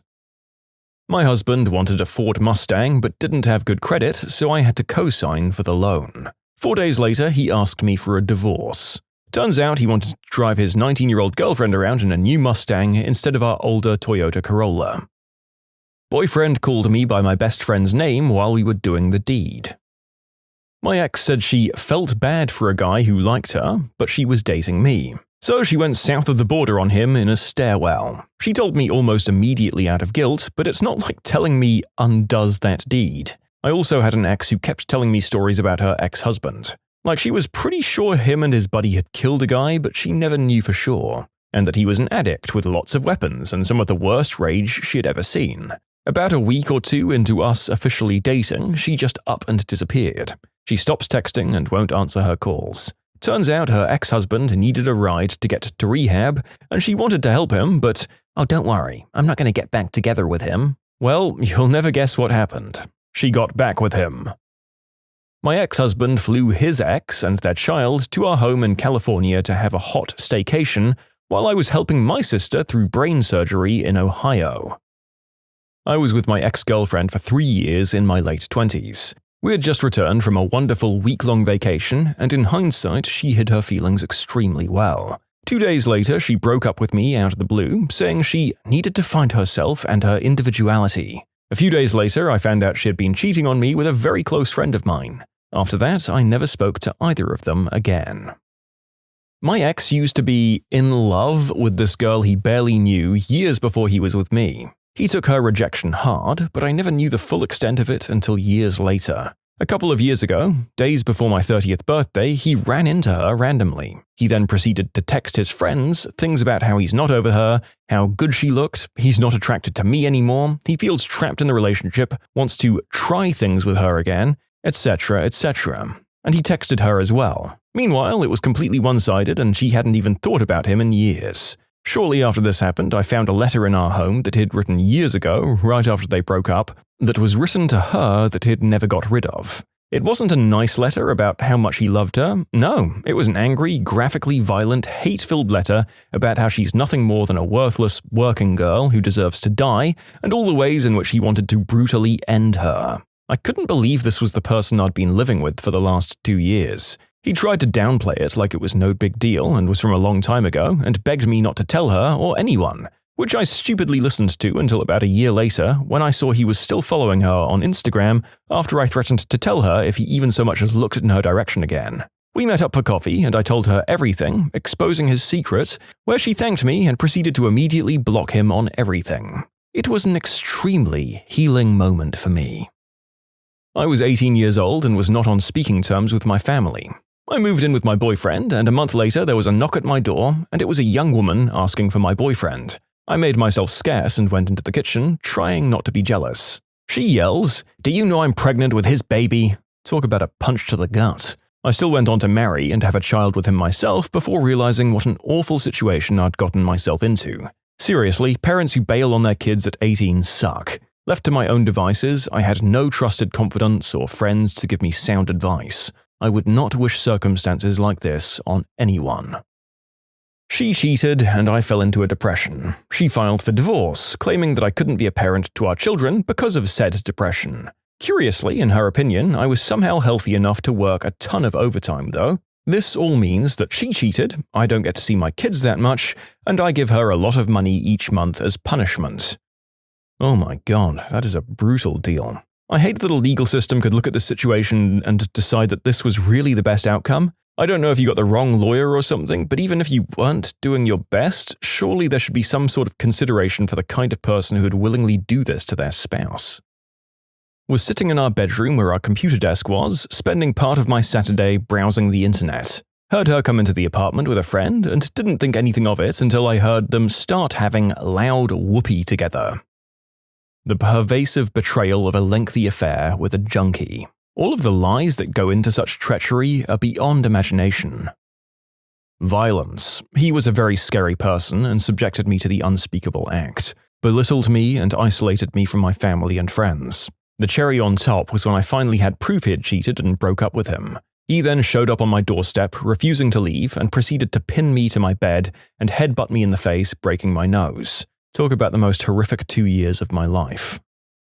Got dumped, went on a bender, and that bender never ended. Fun times. Me begging him to treat me right was apparently the final straw for him. I met my now ex-wife in 2018 and we married in 2022, the high point of a loving, fun, happy relationship. In 2023, she had a burst of success in her career as a stage actor, got a massive ego and decided she could have whoever she wanted. So she started dating a female colleague of ours while we were, by her own admission, still happily married, then fell in love with her and decided she didn't want to be married to a man anymore. I went from happily kissing my wife every morning to realizing I needed to move out within a matter of days. This sucked, of course, but it's not even getting started. Because this all went down while we were rehearsing for a stage show we were starring in opposite each other. By the time the show opened, it was clear our marriage was over. Every night, twice a night on Fridays, Saturdays and Sundays, I had to go through a scene where her character aggressively berates me, often with the audience joining in, and then she forgives me and we get married on stage. I did this 22 times while I knew my marriage was over. She was absolutely horrible about feeling out boundaries during this period, and not only did she bring her girlfriend to the show multiple times, they parked at a table right outside the dressing room, so the only way for me to get backstage was to walk by them or go straight through the audience. I was having uncontrollable crying fits and panic attacks between acts. And a couple of people even asked if I was mistreating her or cheating because they couldn't believe someone could be so vindictive. But she wasn't being vindictive. She's just a narcissist, and I was too shocked and traumatized to stick up for myself. On the last night of the show, I was freaking out and wishing I could just pilot my body like a mech suit and just stop feeling anything. And then that actually happened. My body was going to the right places, my voice was singing the right notes, but the world was so quiet I could hear my own heartbeat. It was honestly awesome. Like my entire nervous system was finally giving me a break from being tortured for 2 weeks.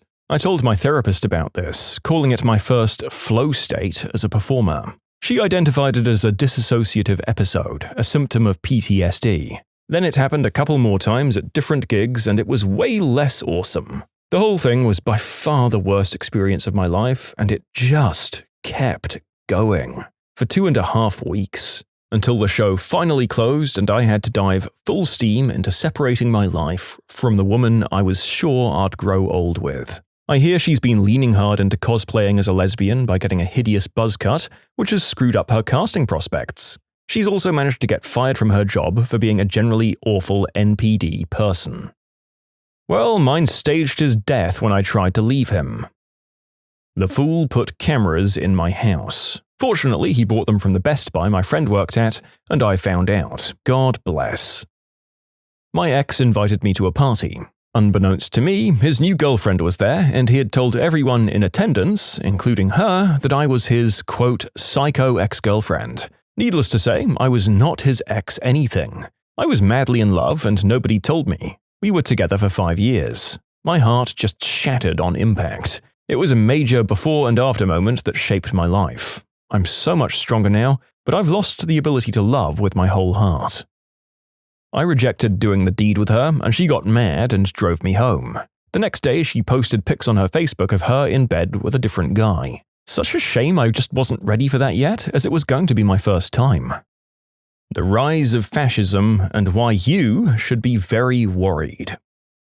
My great-grandpa, on the maternal side, is Czech, and he once told us how during the rise of that party in neighboring Germany, there were many in Czechoslovakia as well who were sympathetic to them and their leader and their ideals, as truth be told, many Czechs saw the Germans as equals, and thought that their hatred of the Jewish people, Roma, or Slavic people somehow didn't apply to them, the Czechs who saw themselves as Germanic or sympathized with the Third Reich. Meanwhile, many of those who opposed or didn't sympathize with them also downplayed the threat that they posed, by saying things like, oh, what's happening in Germany won't happen here, or that guy won't make good on his crazy threat to invade us. Oh, it probably won't get that bad, or some other way of saying that we, those who are raising alarms over the danger he actually posed, are overreacting. When German forces invaded, a number of Czech people actually welcomed them, giving their salutes to the columns of invading troops or tearing down the Czech flag from buildings themselves to replace it with the flag of that party.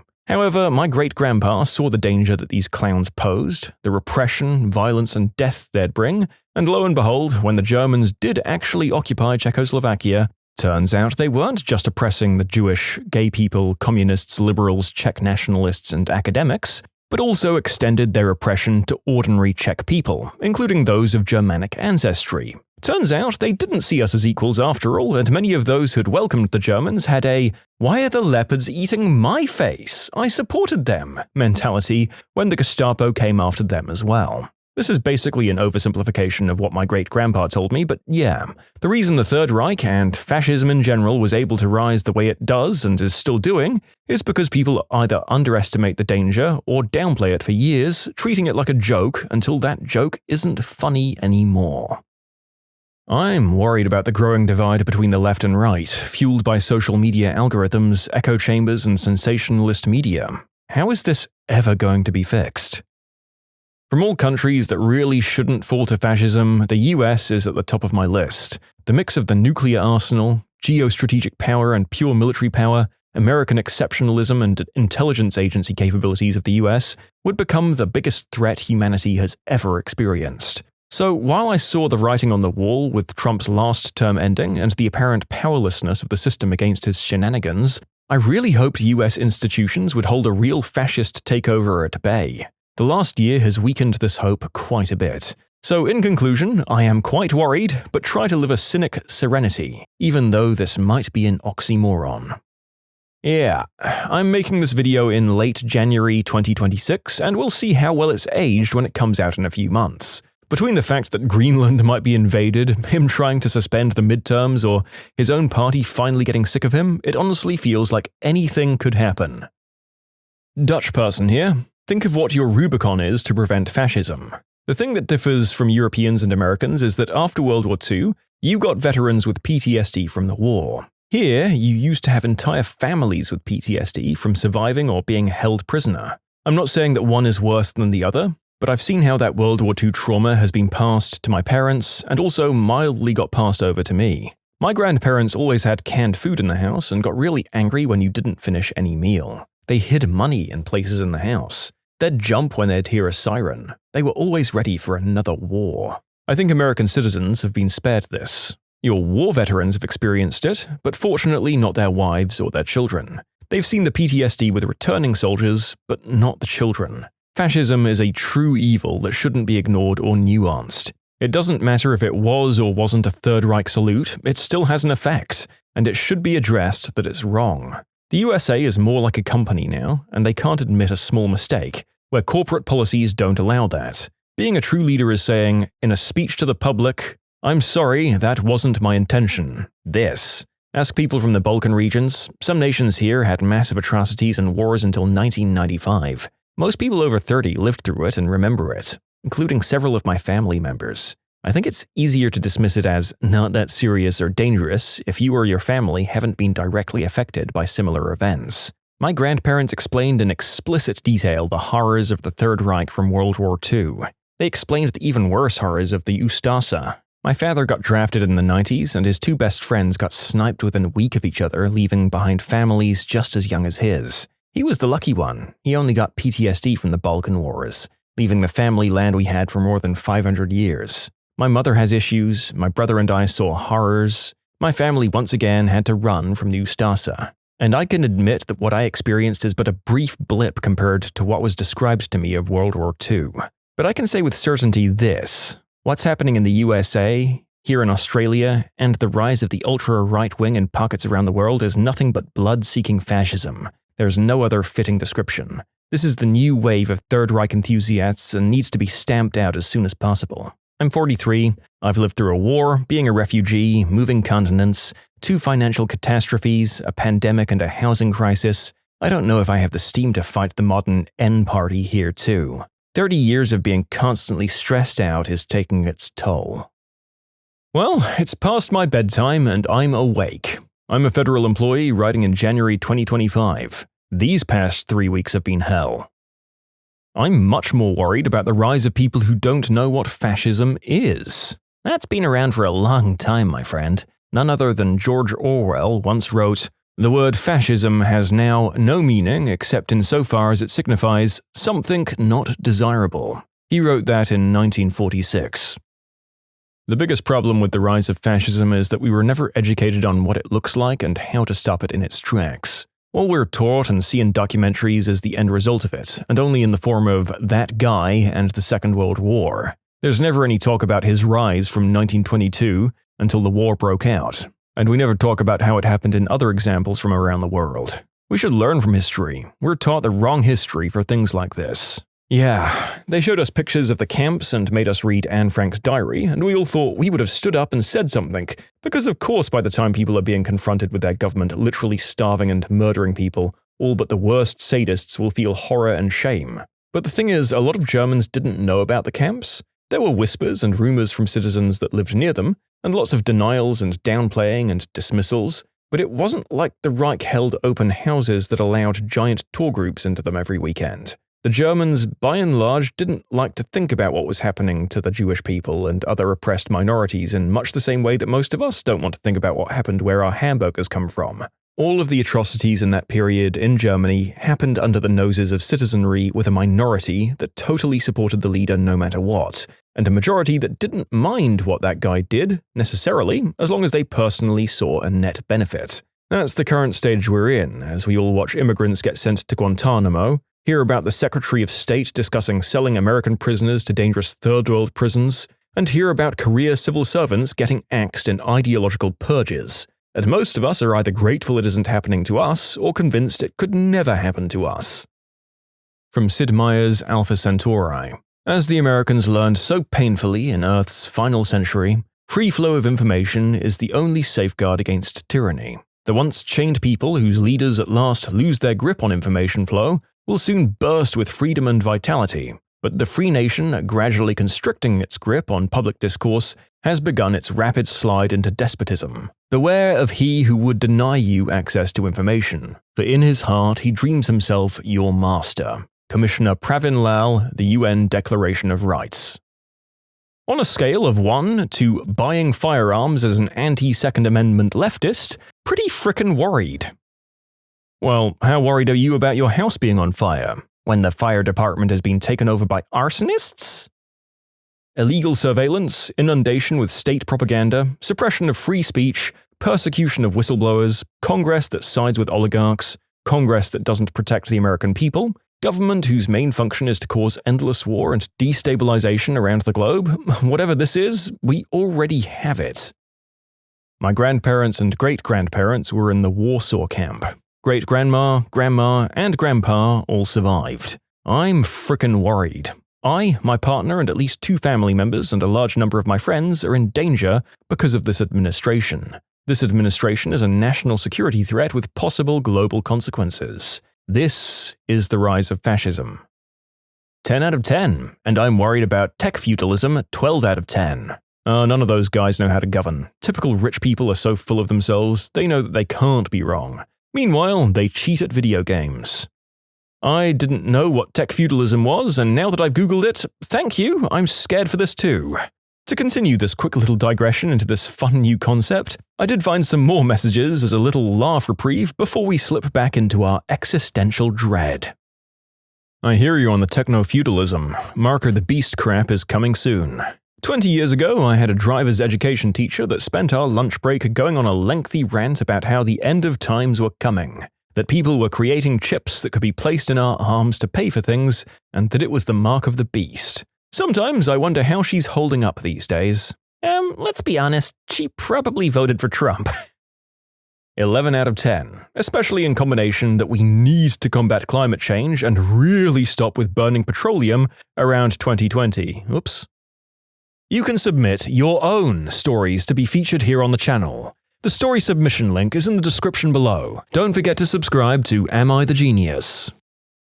Extremely worried for my country and my family. I find myself thinking a lot about how much I listened to or paid attention to my grandparents' and great-grandparents' experiences. I'm ashamed to say it wasn't a lot, but I did learn something about history and the slow, subtle moves leading to not-so-subtle moves that the Third Reich had made. When I'm out and about, talking to my hairdresser, who's 23 for example, they have little to no knowledge of World War I, World War II, or geopolitical stances. I mean, who am I to judge? Neither did I, apart from what I learnt in school and those German guys being bad. Now there's no memories of it, no tales of the death or destruction. The fear that we should all feel is buried in generational time and all but forgotten. So here we are, in danger of repeating everything, those who study history being doomed to watch everyone else repeat it. Fascism? Maybe. Russian-style authoritarianism backed by an oligarchy? I mean, we're already there, baby. I'm just gonna leave this here. Political science Dr. Lawrence Britt recently wrote an article about fascism called Fascism, Anyone? Studying the fascist regimes of that guy who led the Third Reich, Mussolini in Italy, Franco in Spain, Suharto in Indonesia, and Pinochet in Chile. Dr. Britt found they all had 14 elements in common. He calls these the identifying characteristics of fascism. The excerpt is in accordance with the magazine's policy. The 14 characteristics are as follows. 1. Powerful and continuing nationalism. Fascist regimes tend to make constant use of patriotic mottos, slogans, symbols, songs, and other paraphernalia. Flags are seen everywhere, as are flag symbols on clothing and in public displays. 2. Disdain for the recognition of human rights because of fear of enemies and the need for security. The people in fascist regimes are persuaded that human rights can be ignored in certain cases because of need. The people tend to look the other way or even approve of the gross violation of human rights or long incarcerations of prisoners or even these people losing their lives, either through assassinations or executions. 3. The identification of enemies or scapegoats as a unifying cause. The people are rallied into a unifying, patriotic frenzy over the need to eliminate a perceived common threat or foe, often racial, ethnic, or religious minorities, as well as liberals, communists, socialists, or so-called terror fighters. 4. Supremacy of the military. Even when there are widespread domestic problems, the military is given a disproportionate amount of government funding, and the domestic agenda is neglected. Soldiers and the military service are glamorized. 5. Rampant gender bias. The governments of fascist nations tend to be almost exclusively male-dominated. Under these fascism regimes, traditional gender roles are made more rigid. Opposition to birth control is high, as is homophobia and anti-gay legislation and national policy. 6. Controlled mass media. Sometimes the media is directly controlled by the government, but in other cases the media is indirectly controlled by government regulation or sympathetic media spokespeople and executives. Censorship, especially in wartime, is very common. 7. Obsession with national security. Fear is used as a motivational tool by the government over the masses. 8. Religion and government are intertwined. Governments in these nations tend to use the most common religion in the nation as a tool to manipulate public opinion. Religious rhetoric and terminology is common from government leaders, even when the major tenets of the religion are diametrically opposed to the government's policies or actions. 9. Corporate power is protected.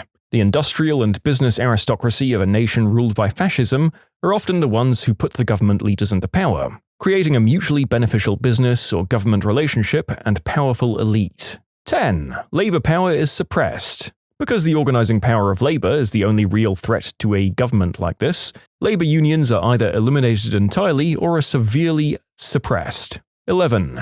Disdain for intellectuals and the arts. Nations trending towards fascism tend to promote and tolerate open hostility to higher education and academia. It's not uncommon for professors and other academics to be censored or even arrested. Free expression in the arts is openly attacked, and governments often refuse to fund the arts. 12. Obsession with crime and punishment. Under these regimes, the police are given almost limitless power to enforce laws. The people are often willing to overlook police misuses of power or even forgo civil liberties in the name of patriotism. There's often a national police force with virtually unlimited power in these nations. 13. Rampant cronyism and corruption. Regimes of fascism almost always are governed by groups of friends and associates who appoint each other to government positions and use their power and authority to protect their friends from accountability. It's not uncommon in these regimes for national resources and even treasures to be appropriated or even outright stolen by government leaders. And 14. Fraudulent elections. Sometimes elections in nations with fascism are a complete sham. Other times, elections are manipulated by smear campaigns against or even assassination of opposition candidates, use of legislation to control voting numbers or political district boundaries, and manipulation of the media. These nations also typically use their judiciaries to manipulate or control elections. Oh, I'm past worried. The world is changing, and I'm adapting and preparing. I don't know, man. Worried is for when you think it might happen. This crap is happening, and quickly. We're all well past the point of worry now. I'm not worried about it coming here, I'm worried about getting rid of it. Yes, I'm very worried about these people getting $40 billion a year and using it to foment unrest and fund ideological propaganda, and then thinking they're above presidential authority when they get audited. Babe, you could audit them any day by literally going to usapending.gov, where everything Elon uncovered has been publicly available since 2006. But only the stuff that's real, not the stuff that's been roundly disproven and he's then provided no evidence for.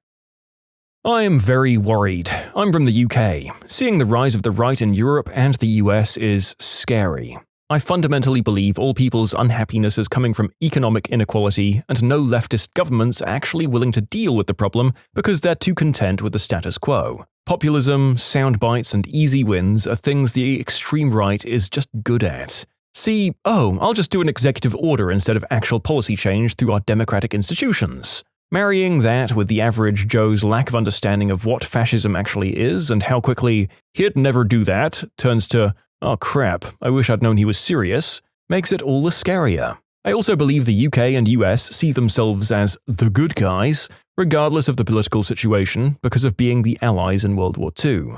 They believe they're immune to real fascism.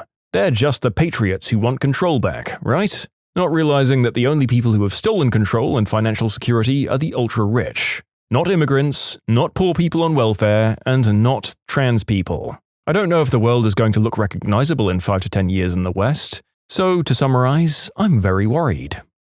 This is a valid point.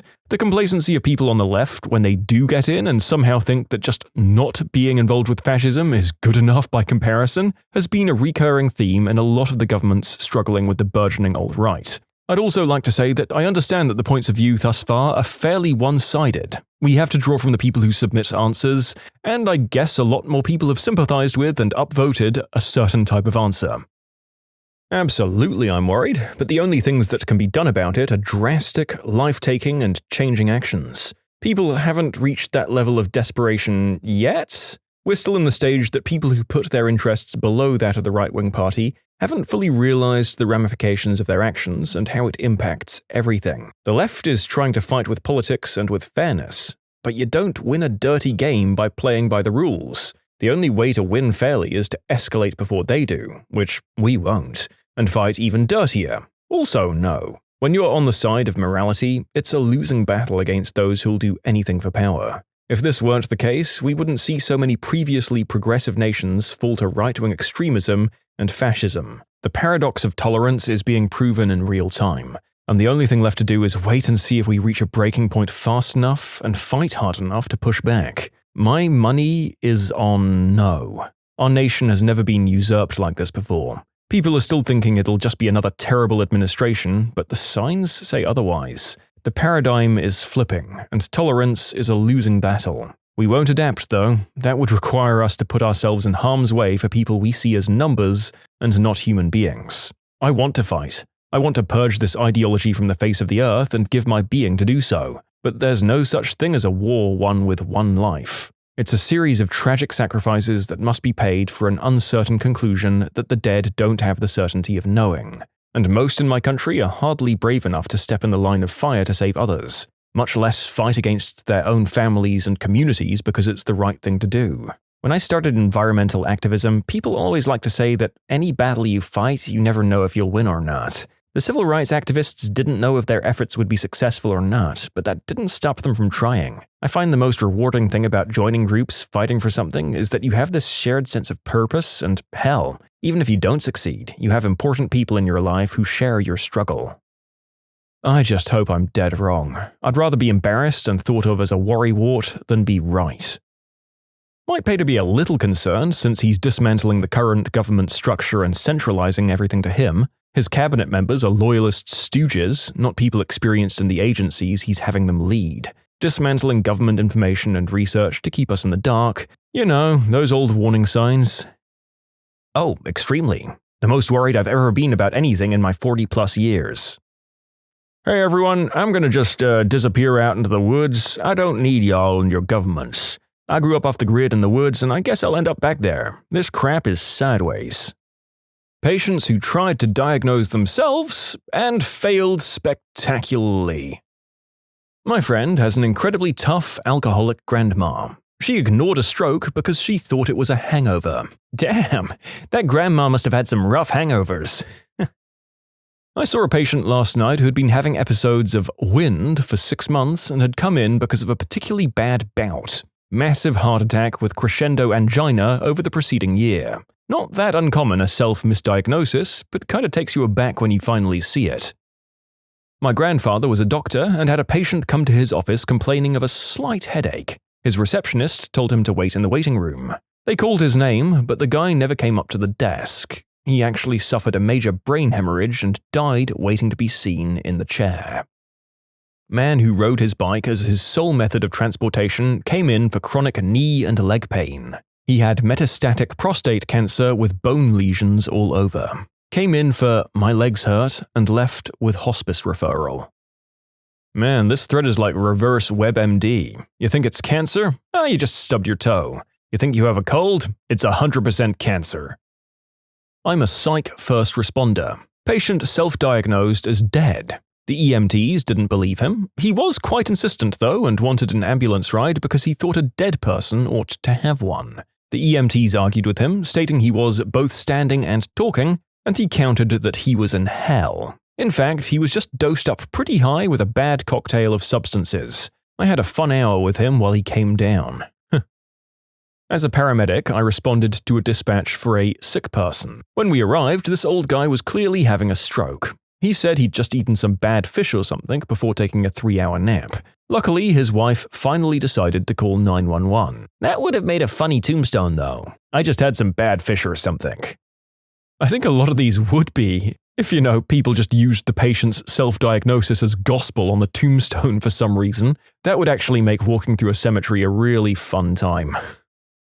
I personally knew a guy who was diagnosed with lung cancer in college at the age of 22. He was so young and lived a clean life, so it was confusing to everyone, even the doctors. They progressed very quickly in the treatment, and he was scheduled to start chemo. He was doing some sort of pre-diagnostic meeting, and an intern was involved. The intern started asking some very different questions, and he eventually asked the patient if he'd been in Kansas recently. Turned out he had, in fact, spent the previous summer working in Kansas. This was a few weeks afterwards. It turned out that the intern had been writing a paper specifically about localized diseases, and there was this disease in Kansas that he'd focused on. It had something to do with hay, but it wasn't hay fever. The intern was basically telling the doctor to humor him and to run this one specific test. The doctor agrees, and the test comes back with the results that show the intern was onto something. The patient went into chemo treatments with a grim outlook, and he left with 10 pills he had to take over the next 5 days. 1 week later, he was completely fine. If I recall correctly, this was in the year 2001. As a medic, I had a soldier run up to me and demand to see the PA. When I asked why, he said his girlfriend has BV, and now he's sure he does too. I assured him that he most certainly did not have bacterial vaginosis. The soldier in question was symptom-free, and we definitely still let the soldier see his provider. I am a medical professional at a hospital. Patient came in stating that he had blood in his stool for almost a year and was convinced that it was just because of hemorrhoids. He only came in when he started to get abdominal pains. It turned out to be colorectal cancer. Moral of the story is if you have blood in your stool, especially dark-colored, don't ignore it. I had blood in my stool for around 6 months before going to the doctor. It wasn't in it, it was dripping and like loads of clots when I wiped. The doctor didn't even do a rectal exam, he just had a look. He said I had a fissure. Also felt my abdomen and was like, "Oh, you're full of number 2. Prescribed a stool softener, and after a few days it stopped happening. He also asked if I put anything up there as part of my bedroom life. That's a valid question, but still mortifying. I've had an unbelievable amount of patients who think they have Stevens-Johnson syndrome, thanks WebMD, when in fact they have contact dermatitis from new lotion or laundry soap. I also advise not looking up Stevens-Johnson syndrome, but if you've recently started lamotrigine, carbamazepine, Bactrim, or allopurinol and develop a rash, definitely call your doctor. It may be SJS. For anyone curious, SJS basically makes your skin fall off. 10 out of 10 would not Google again. Elderly man with dementia brought in for suspicion of toxic epidermal necrolysis, a serious life-threatening reaction where your skin peels off in sheets. Nope, it was a very large burn because they left Grandpa alone at the house and he spilled a teapot on himself, and the family and another hospital had been too dumb to figure this out. I was rushed to the ER as a kid because I woke up and my face was blue. Obviously, my parents thought I wasn't breathing. I was 8 or 9 years old and everyone's suddenly got a change in demeanor and is making me a little scared, and I'm just getting bluer by the second. At emergency, they're running all kinds of tests that aren't showing anything wrong with me until finally my dad realized that I put the brand new Toronto Maple Leafs pillowcase I just got on my pillow. A washcloth later, and I was all better. He had some belly pain and thought he had a UTI. Also had weight loss, night sweats, and some other stuff. He had terminal pancreatic cancer, and 2 weeks later he was delirious and at death's door. Oof. I am a nurse. I recently had a patient who claimed that he used to have diabetes, but that Jesus had cured him of it. His glucose was nearly 300 on admission, and he was in the hospital for an amputation of a gangrenous toe that didn't heal because of said diabetes. I'll never forget the doctor's note that said, "Patient had a history of diabetes but states Jesus healed him of that. But since his blood glucose was 289 on admission, we'll treat him as if he were a diabetic." I am a medical assistant. I did my preceptor at a kidney and hypertension center. Had a guy come in complaining of painful urination and thought he had a UTI. Gave him a cup and told him to pee and set it in the window. The lab took the cup and immediately brought him back to a room. Which was strange because this place stayed packed and it was all first come first served kind of thing. Well, this guy went back there because there was blood in his cup. A lot of it. The guy was around 300 pounds, by the way, just massive and extremely tall. The doctors got him in the room and stayed for maybe 15 minutes before we had him transferred to the ER. Apparently, he had a fractured wee-wee and had no idea. The nurse above me said they lifted his gut and his entire groin was purple and black, and his ding-dong was at a weird, swollen angle. She said she'd never forget it for the rest of her life. The guy never did tell us what happened or anything, he acted just as surprised as everyone else. In short, UTI turned out to be a broken eggplant.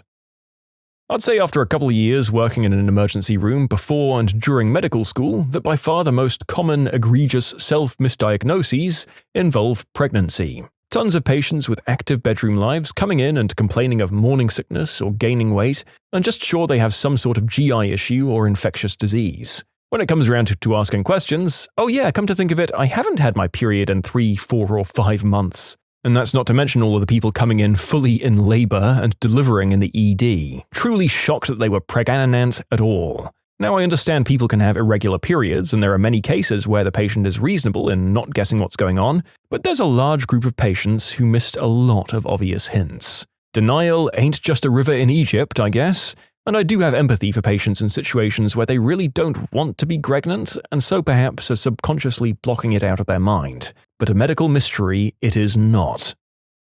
When I was 15, my mother was absolutely convinced that I had mono as I was coming home from school and sleeping for several hours, eating dinner and then just going back to sleep. So she took me to the doctors who did an evaluation. Turns out that I didn't have mono, I was just lazy. Side note, this period of laziness was only a few weeks after the conclusion of a varsity swim season, so I was naturally exhausted from months of training. Oh my god, when you get called out by a medical professional for just being a lazy bum. Although honestly, the fact that you seemed to need the sleep and weren't just laying about on your phone would indicate that you did actually need recuperation for some reason. I wouldn't have thought that would go on for so long though, even if you were after this big training push. This one night, I started getting some excruciating cramps that were so bad I had to wake my mum. She asks where the pain was, and I pointed out the right side of my stomach, and instantly she tells me to get in the car, and we go to the ER. She thought I had appendicitis. We get there, I'm hooked up to the morphine, and they get an x-ray, and I didn't have appendicitis, I just had to go number 2 real bad. I know 2 people, a good friend and my sister's fiancé, who complained of backaches, like that they'd pulled a muscle. It was pancreatic cancer. Went from pain to them passing away in less than 90 days. To everyone else, if you have pain that just doesn't feel right, go see a doctor. We want you here. I once thought I had a perforated colon because my poop was bright red. I spent an hour on the toilet, in pain, Googling symptoms, and then remembered I got on the wacky tobacco the night before and crushed a bag of flaming hot Cheetos when I got the munchies. Haha, when you swear you're crapping out your intestinal lining and then realize that it matches your fingers. Okay, so why do you think you have glaucoma? Well, back in 2002, I got a shot right here and it was a glauc. I'm not creative enough to make this crap up. Oh my god, that's amazing. Like it's a borderline dad joke. You can submit your own stories to be featured here on the channel. The story submission link is in the description below. Don't forget to subscribe to Am I the Genius? I had a very nice gentleman come to the ED with severe weakness, going on for weeks. It all started with chest pain a couple of months earlier. He thought he was just having regular old heart trouble, and he knew that you should take an aspirin for a heart attack. So he took a couple of aspirin every day for the next few weeks. The pain got worse and also started affecting his legs while walking, and then the weakness started. And then he pooped blood. A lot of it. That's what prompted the emergency department visit. When I checked his labs, his HGB was in the 4 range, which is low enough to make me raise my eyebrows. Normal is 13 to 15. You'd start feeling weak or tired around 10 usually. So his symptoms, including his chest pain, weren't from heart trouble, they were from severe anemia. Turns out he had a small bleed from his colon, and taking aspirin, which thins your blood and makes you bleed more, turned it into a large bleed. So I got him tanked back up with blood, we do a few tests including a colonoscopy to see why he was bleeding in the first place, and whoops, we find locally advanced colon cancer. Thankfully it hadn't spread anywhere, so he eventually ends up getting surgery and chemo, and last I checked he's doing great. So this guy was incredibly lucky. By misdiagnosing himself with a coronary artery disease, he took a totally inappropriate medication, which caused a side effect that set off a chain reaction that led him to me, and his diagnosis with cancer at an early enough stage to be cured. If he hadn't taken that aspirin, that cancer would have sat for another year or 2 undetected and continued to spread, at which point it would have been incurable and he'd likely be dead right now. When my husband was 8 years old, he complained about having intense pains in his stomach and became so lethargic that he couldn't be woken up. His doctor said there was nothing wrong and that he had growing pains for 2 years. It turns out his gallbladder had stopped working and would only function correctly a few days of the month. After the doctor refused him a referral to another doctor for a second opinion, his mum took him to the emergency room, and within 15 minutes he was going into surgery to have his gallbladder removed. To top it off, they jammed him packed with so many pain meds that he became so constipated and he couldn't use the bathroom for 2 weeks. He complained about his stomach hurting again, and the nurses never once asked him when his last bowel movement was, claiming that they forgot to. He had to receive an additional surgery later that week in which he had 15 pounds of brown removed from him. Talk about a crappy time. Oh, I did this to myself once. I was in high school, walking to class when I got a sudden sharp pain in my foot. I was running late and didn't have time to deal with it right then, but I only really felt it while I was walking. It faded quickly when I was still, and even then it was minor enough that I figured it would go away on its own. After a couple of weeks of dealing with it, I mentioned it to my mum, who thought it might be gout. I was a really lazy kid, so it was a definite possibility. We go to the doctor, and he does an x-ray, and it turns out I broke one of the bones in the ball of my foot. In short, I broke my foot and tried to walk it off for 2 weeks. Pediatrician here. A lot of parents come in thinking their child has cancer because they won't eat anything. Actually, they just don't like vegetables and are eating themselves to obesity with the crap you substitute it with. Morbidly obese lady, terrified that she had a lump in her chest, demanded to be examined immediately. Rib. Schizophrenic guy thought his lungs were rotting, but it was okay because he'd just get a new torso from NASA. He's not even American. I don't know why NASA would give him said non-existent torso. Psychologist here. I saw a leathery woman who drank 3 pots of coffee a day to cure her anxiety. I wish all problems were this easy to fix. My grandpa was drinking 3 to 6 pots of coffee a day in his late 40s and started having heart problems. It was skipping and he felt weird. Eventually, the doctor got him to cut down to 1 or 2 pots a day.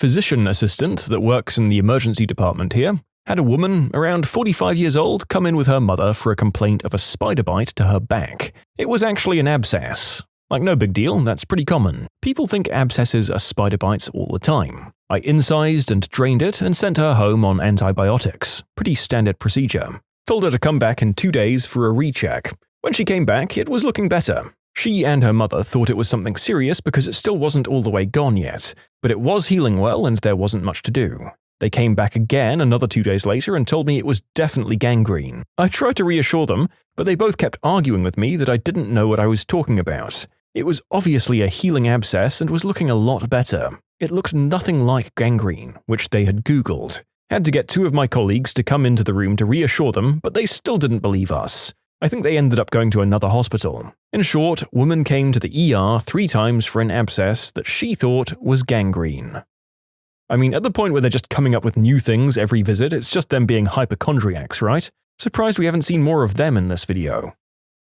Oh, I was the patient. I got incredibly drunk one night and decided to finish off the night with an amazing Taco Bell feast. Woke up the next morning with an incredibly bad stomachache. This continued for about 3 days and I was constipated the whole time.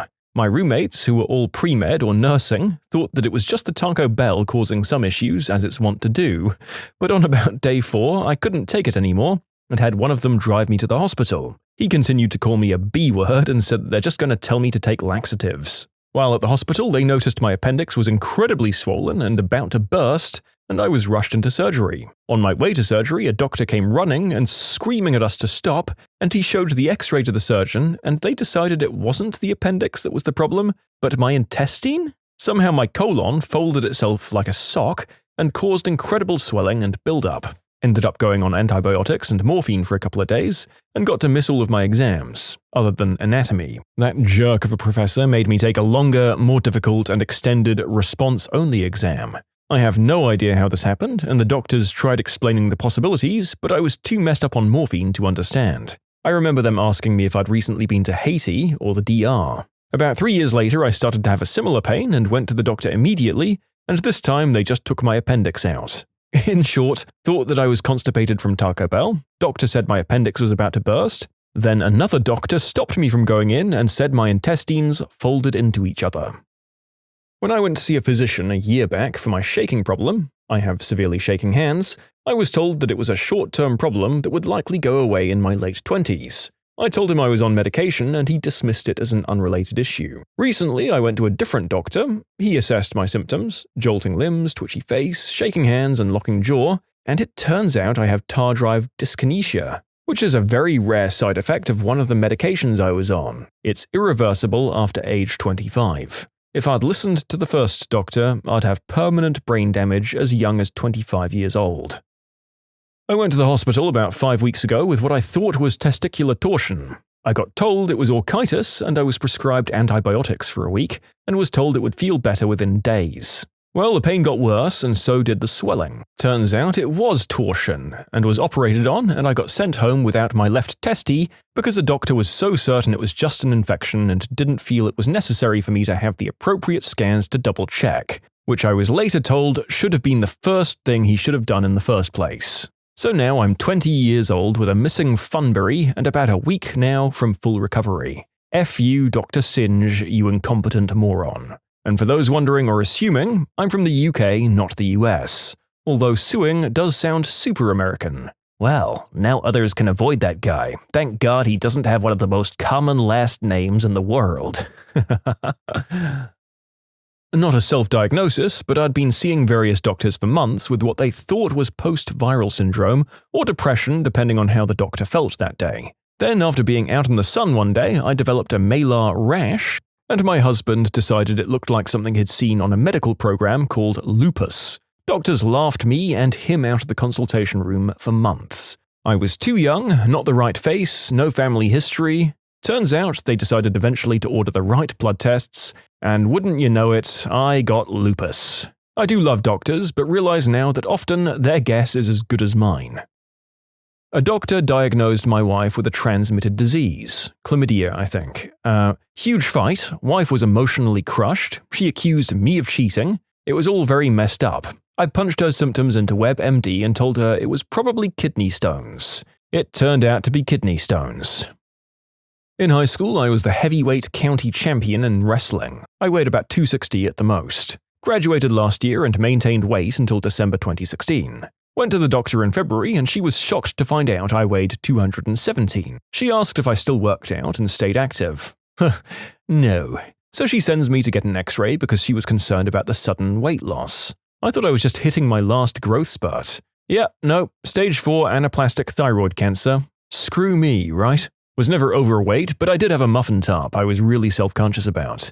So I finally decided when I was 20 to do something about it. Began going to the gym regularly and began a healthier diet, and the pounds just started rolling off, so I continued. After a year, I was down nearly 50 pounds and my mum was worried, so she took me to the doctor and found out I had stage 4 lymphoma. So I'm right there with you, although I did keep off my muffin top.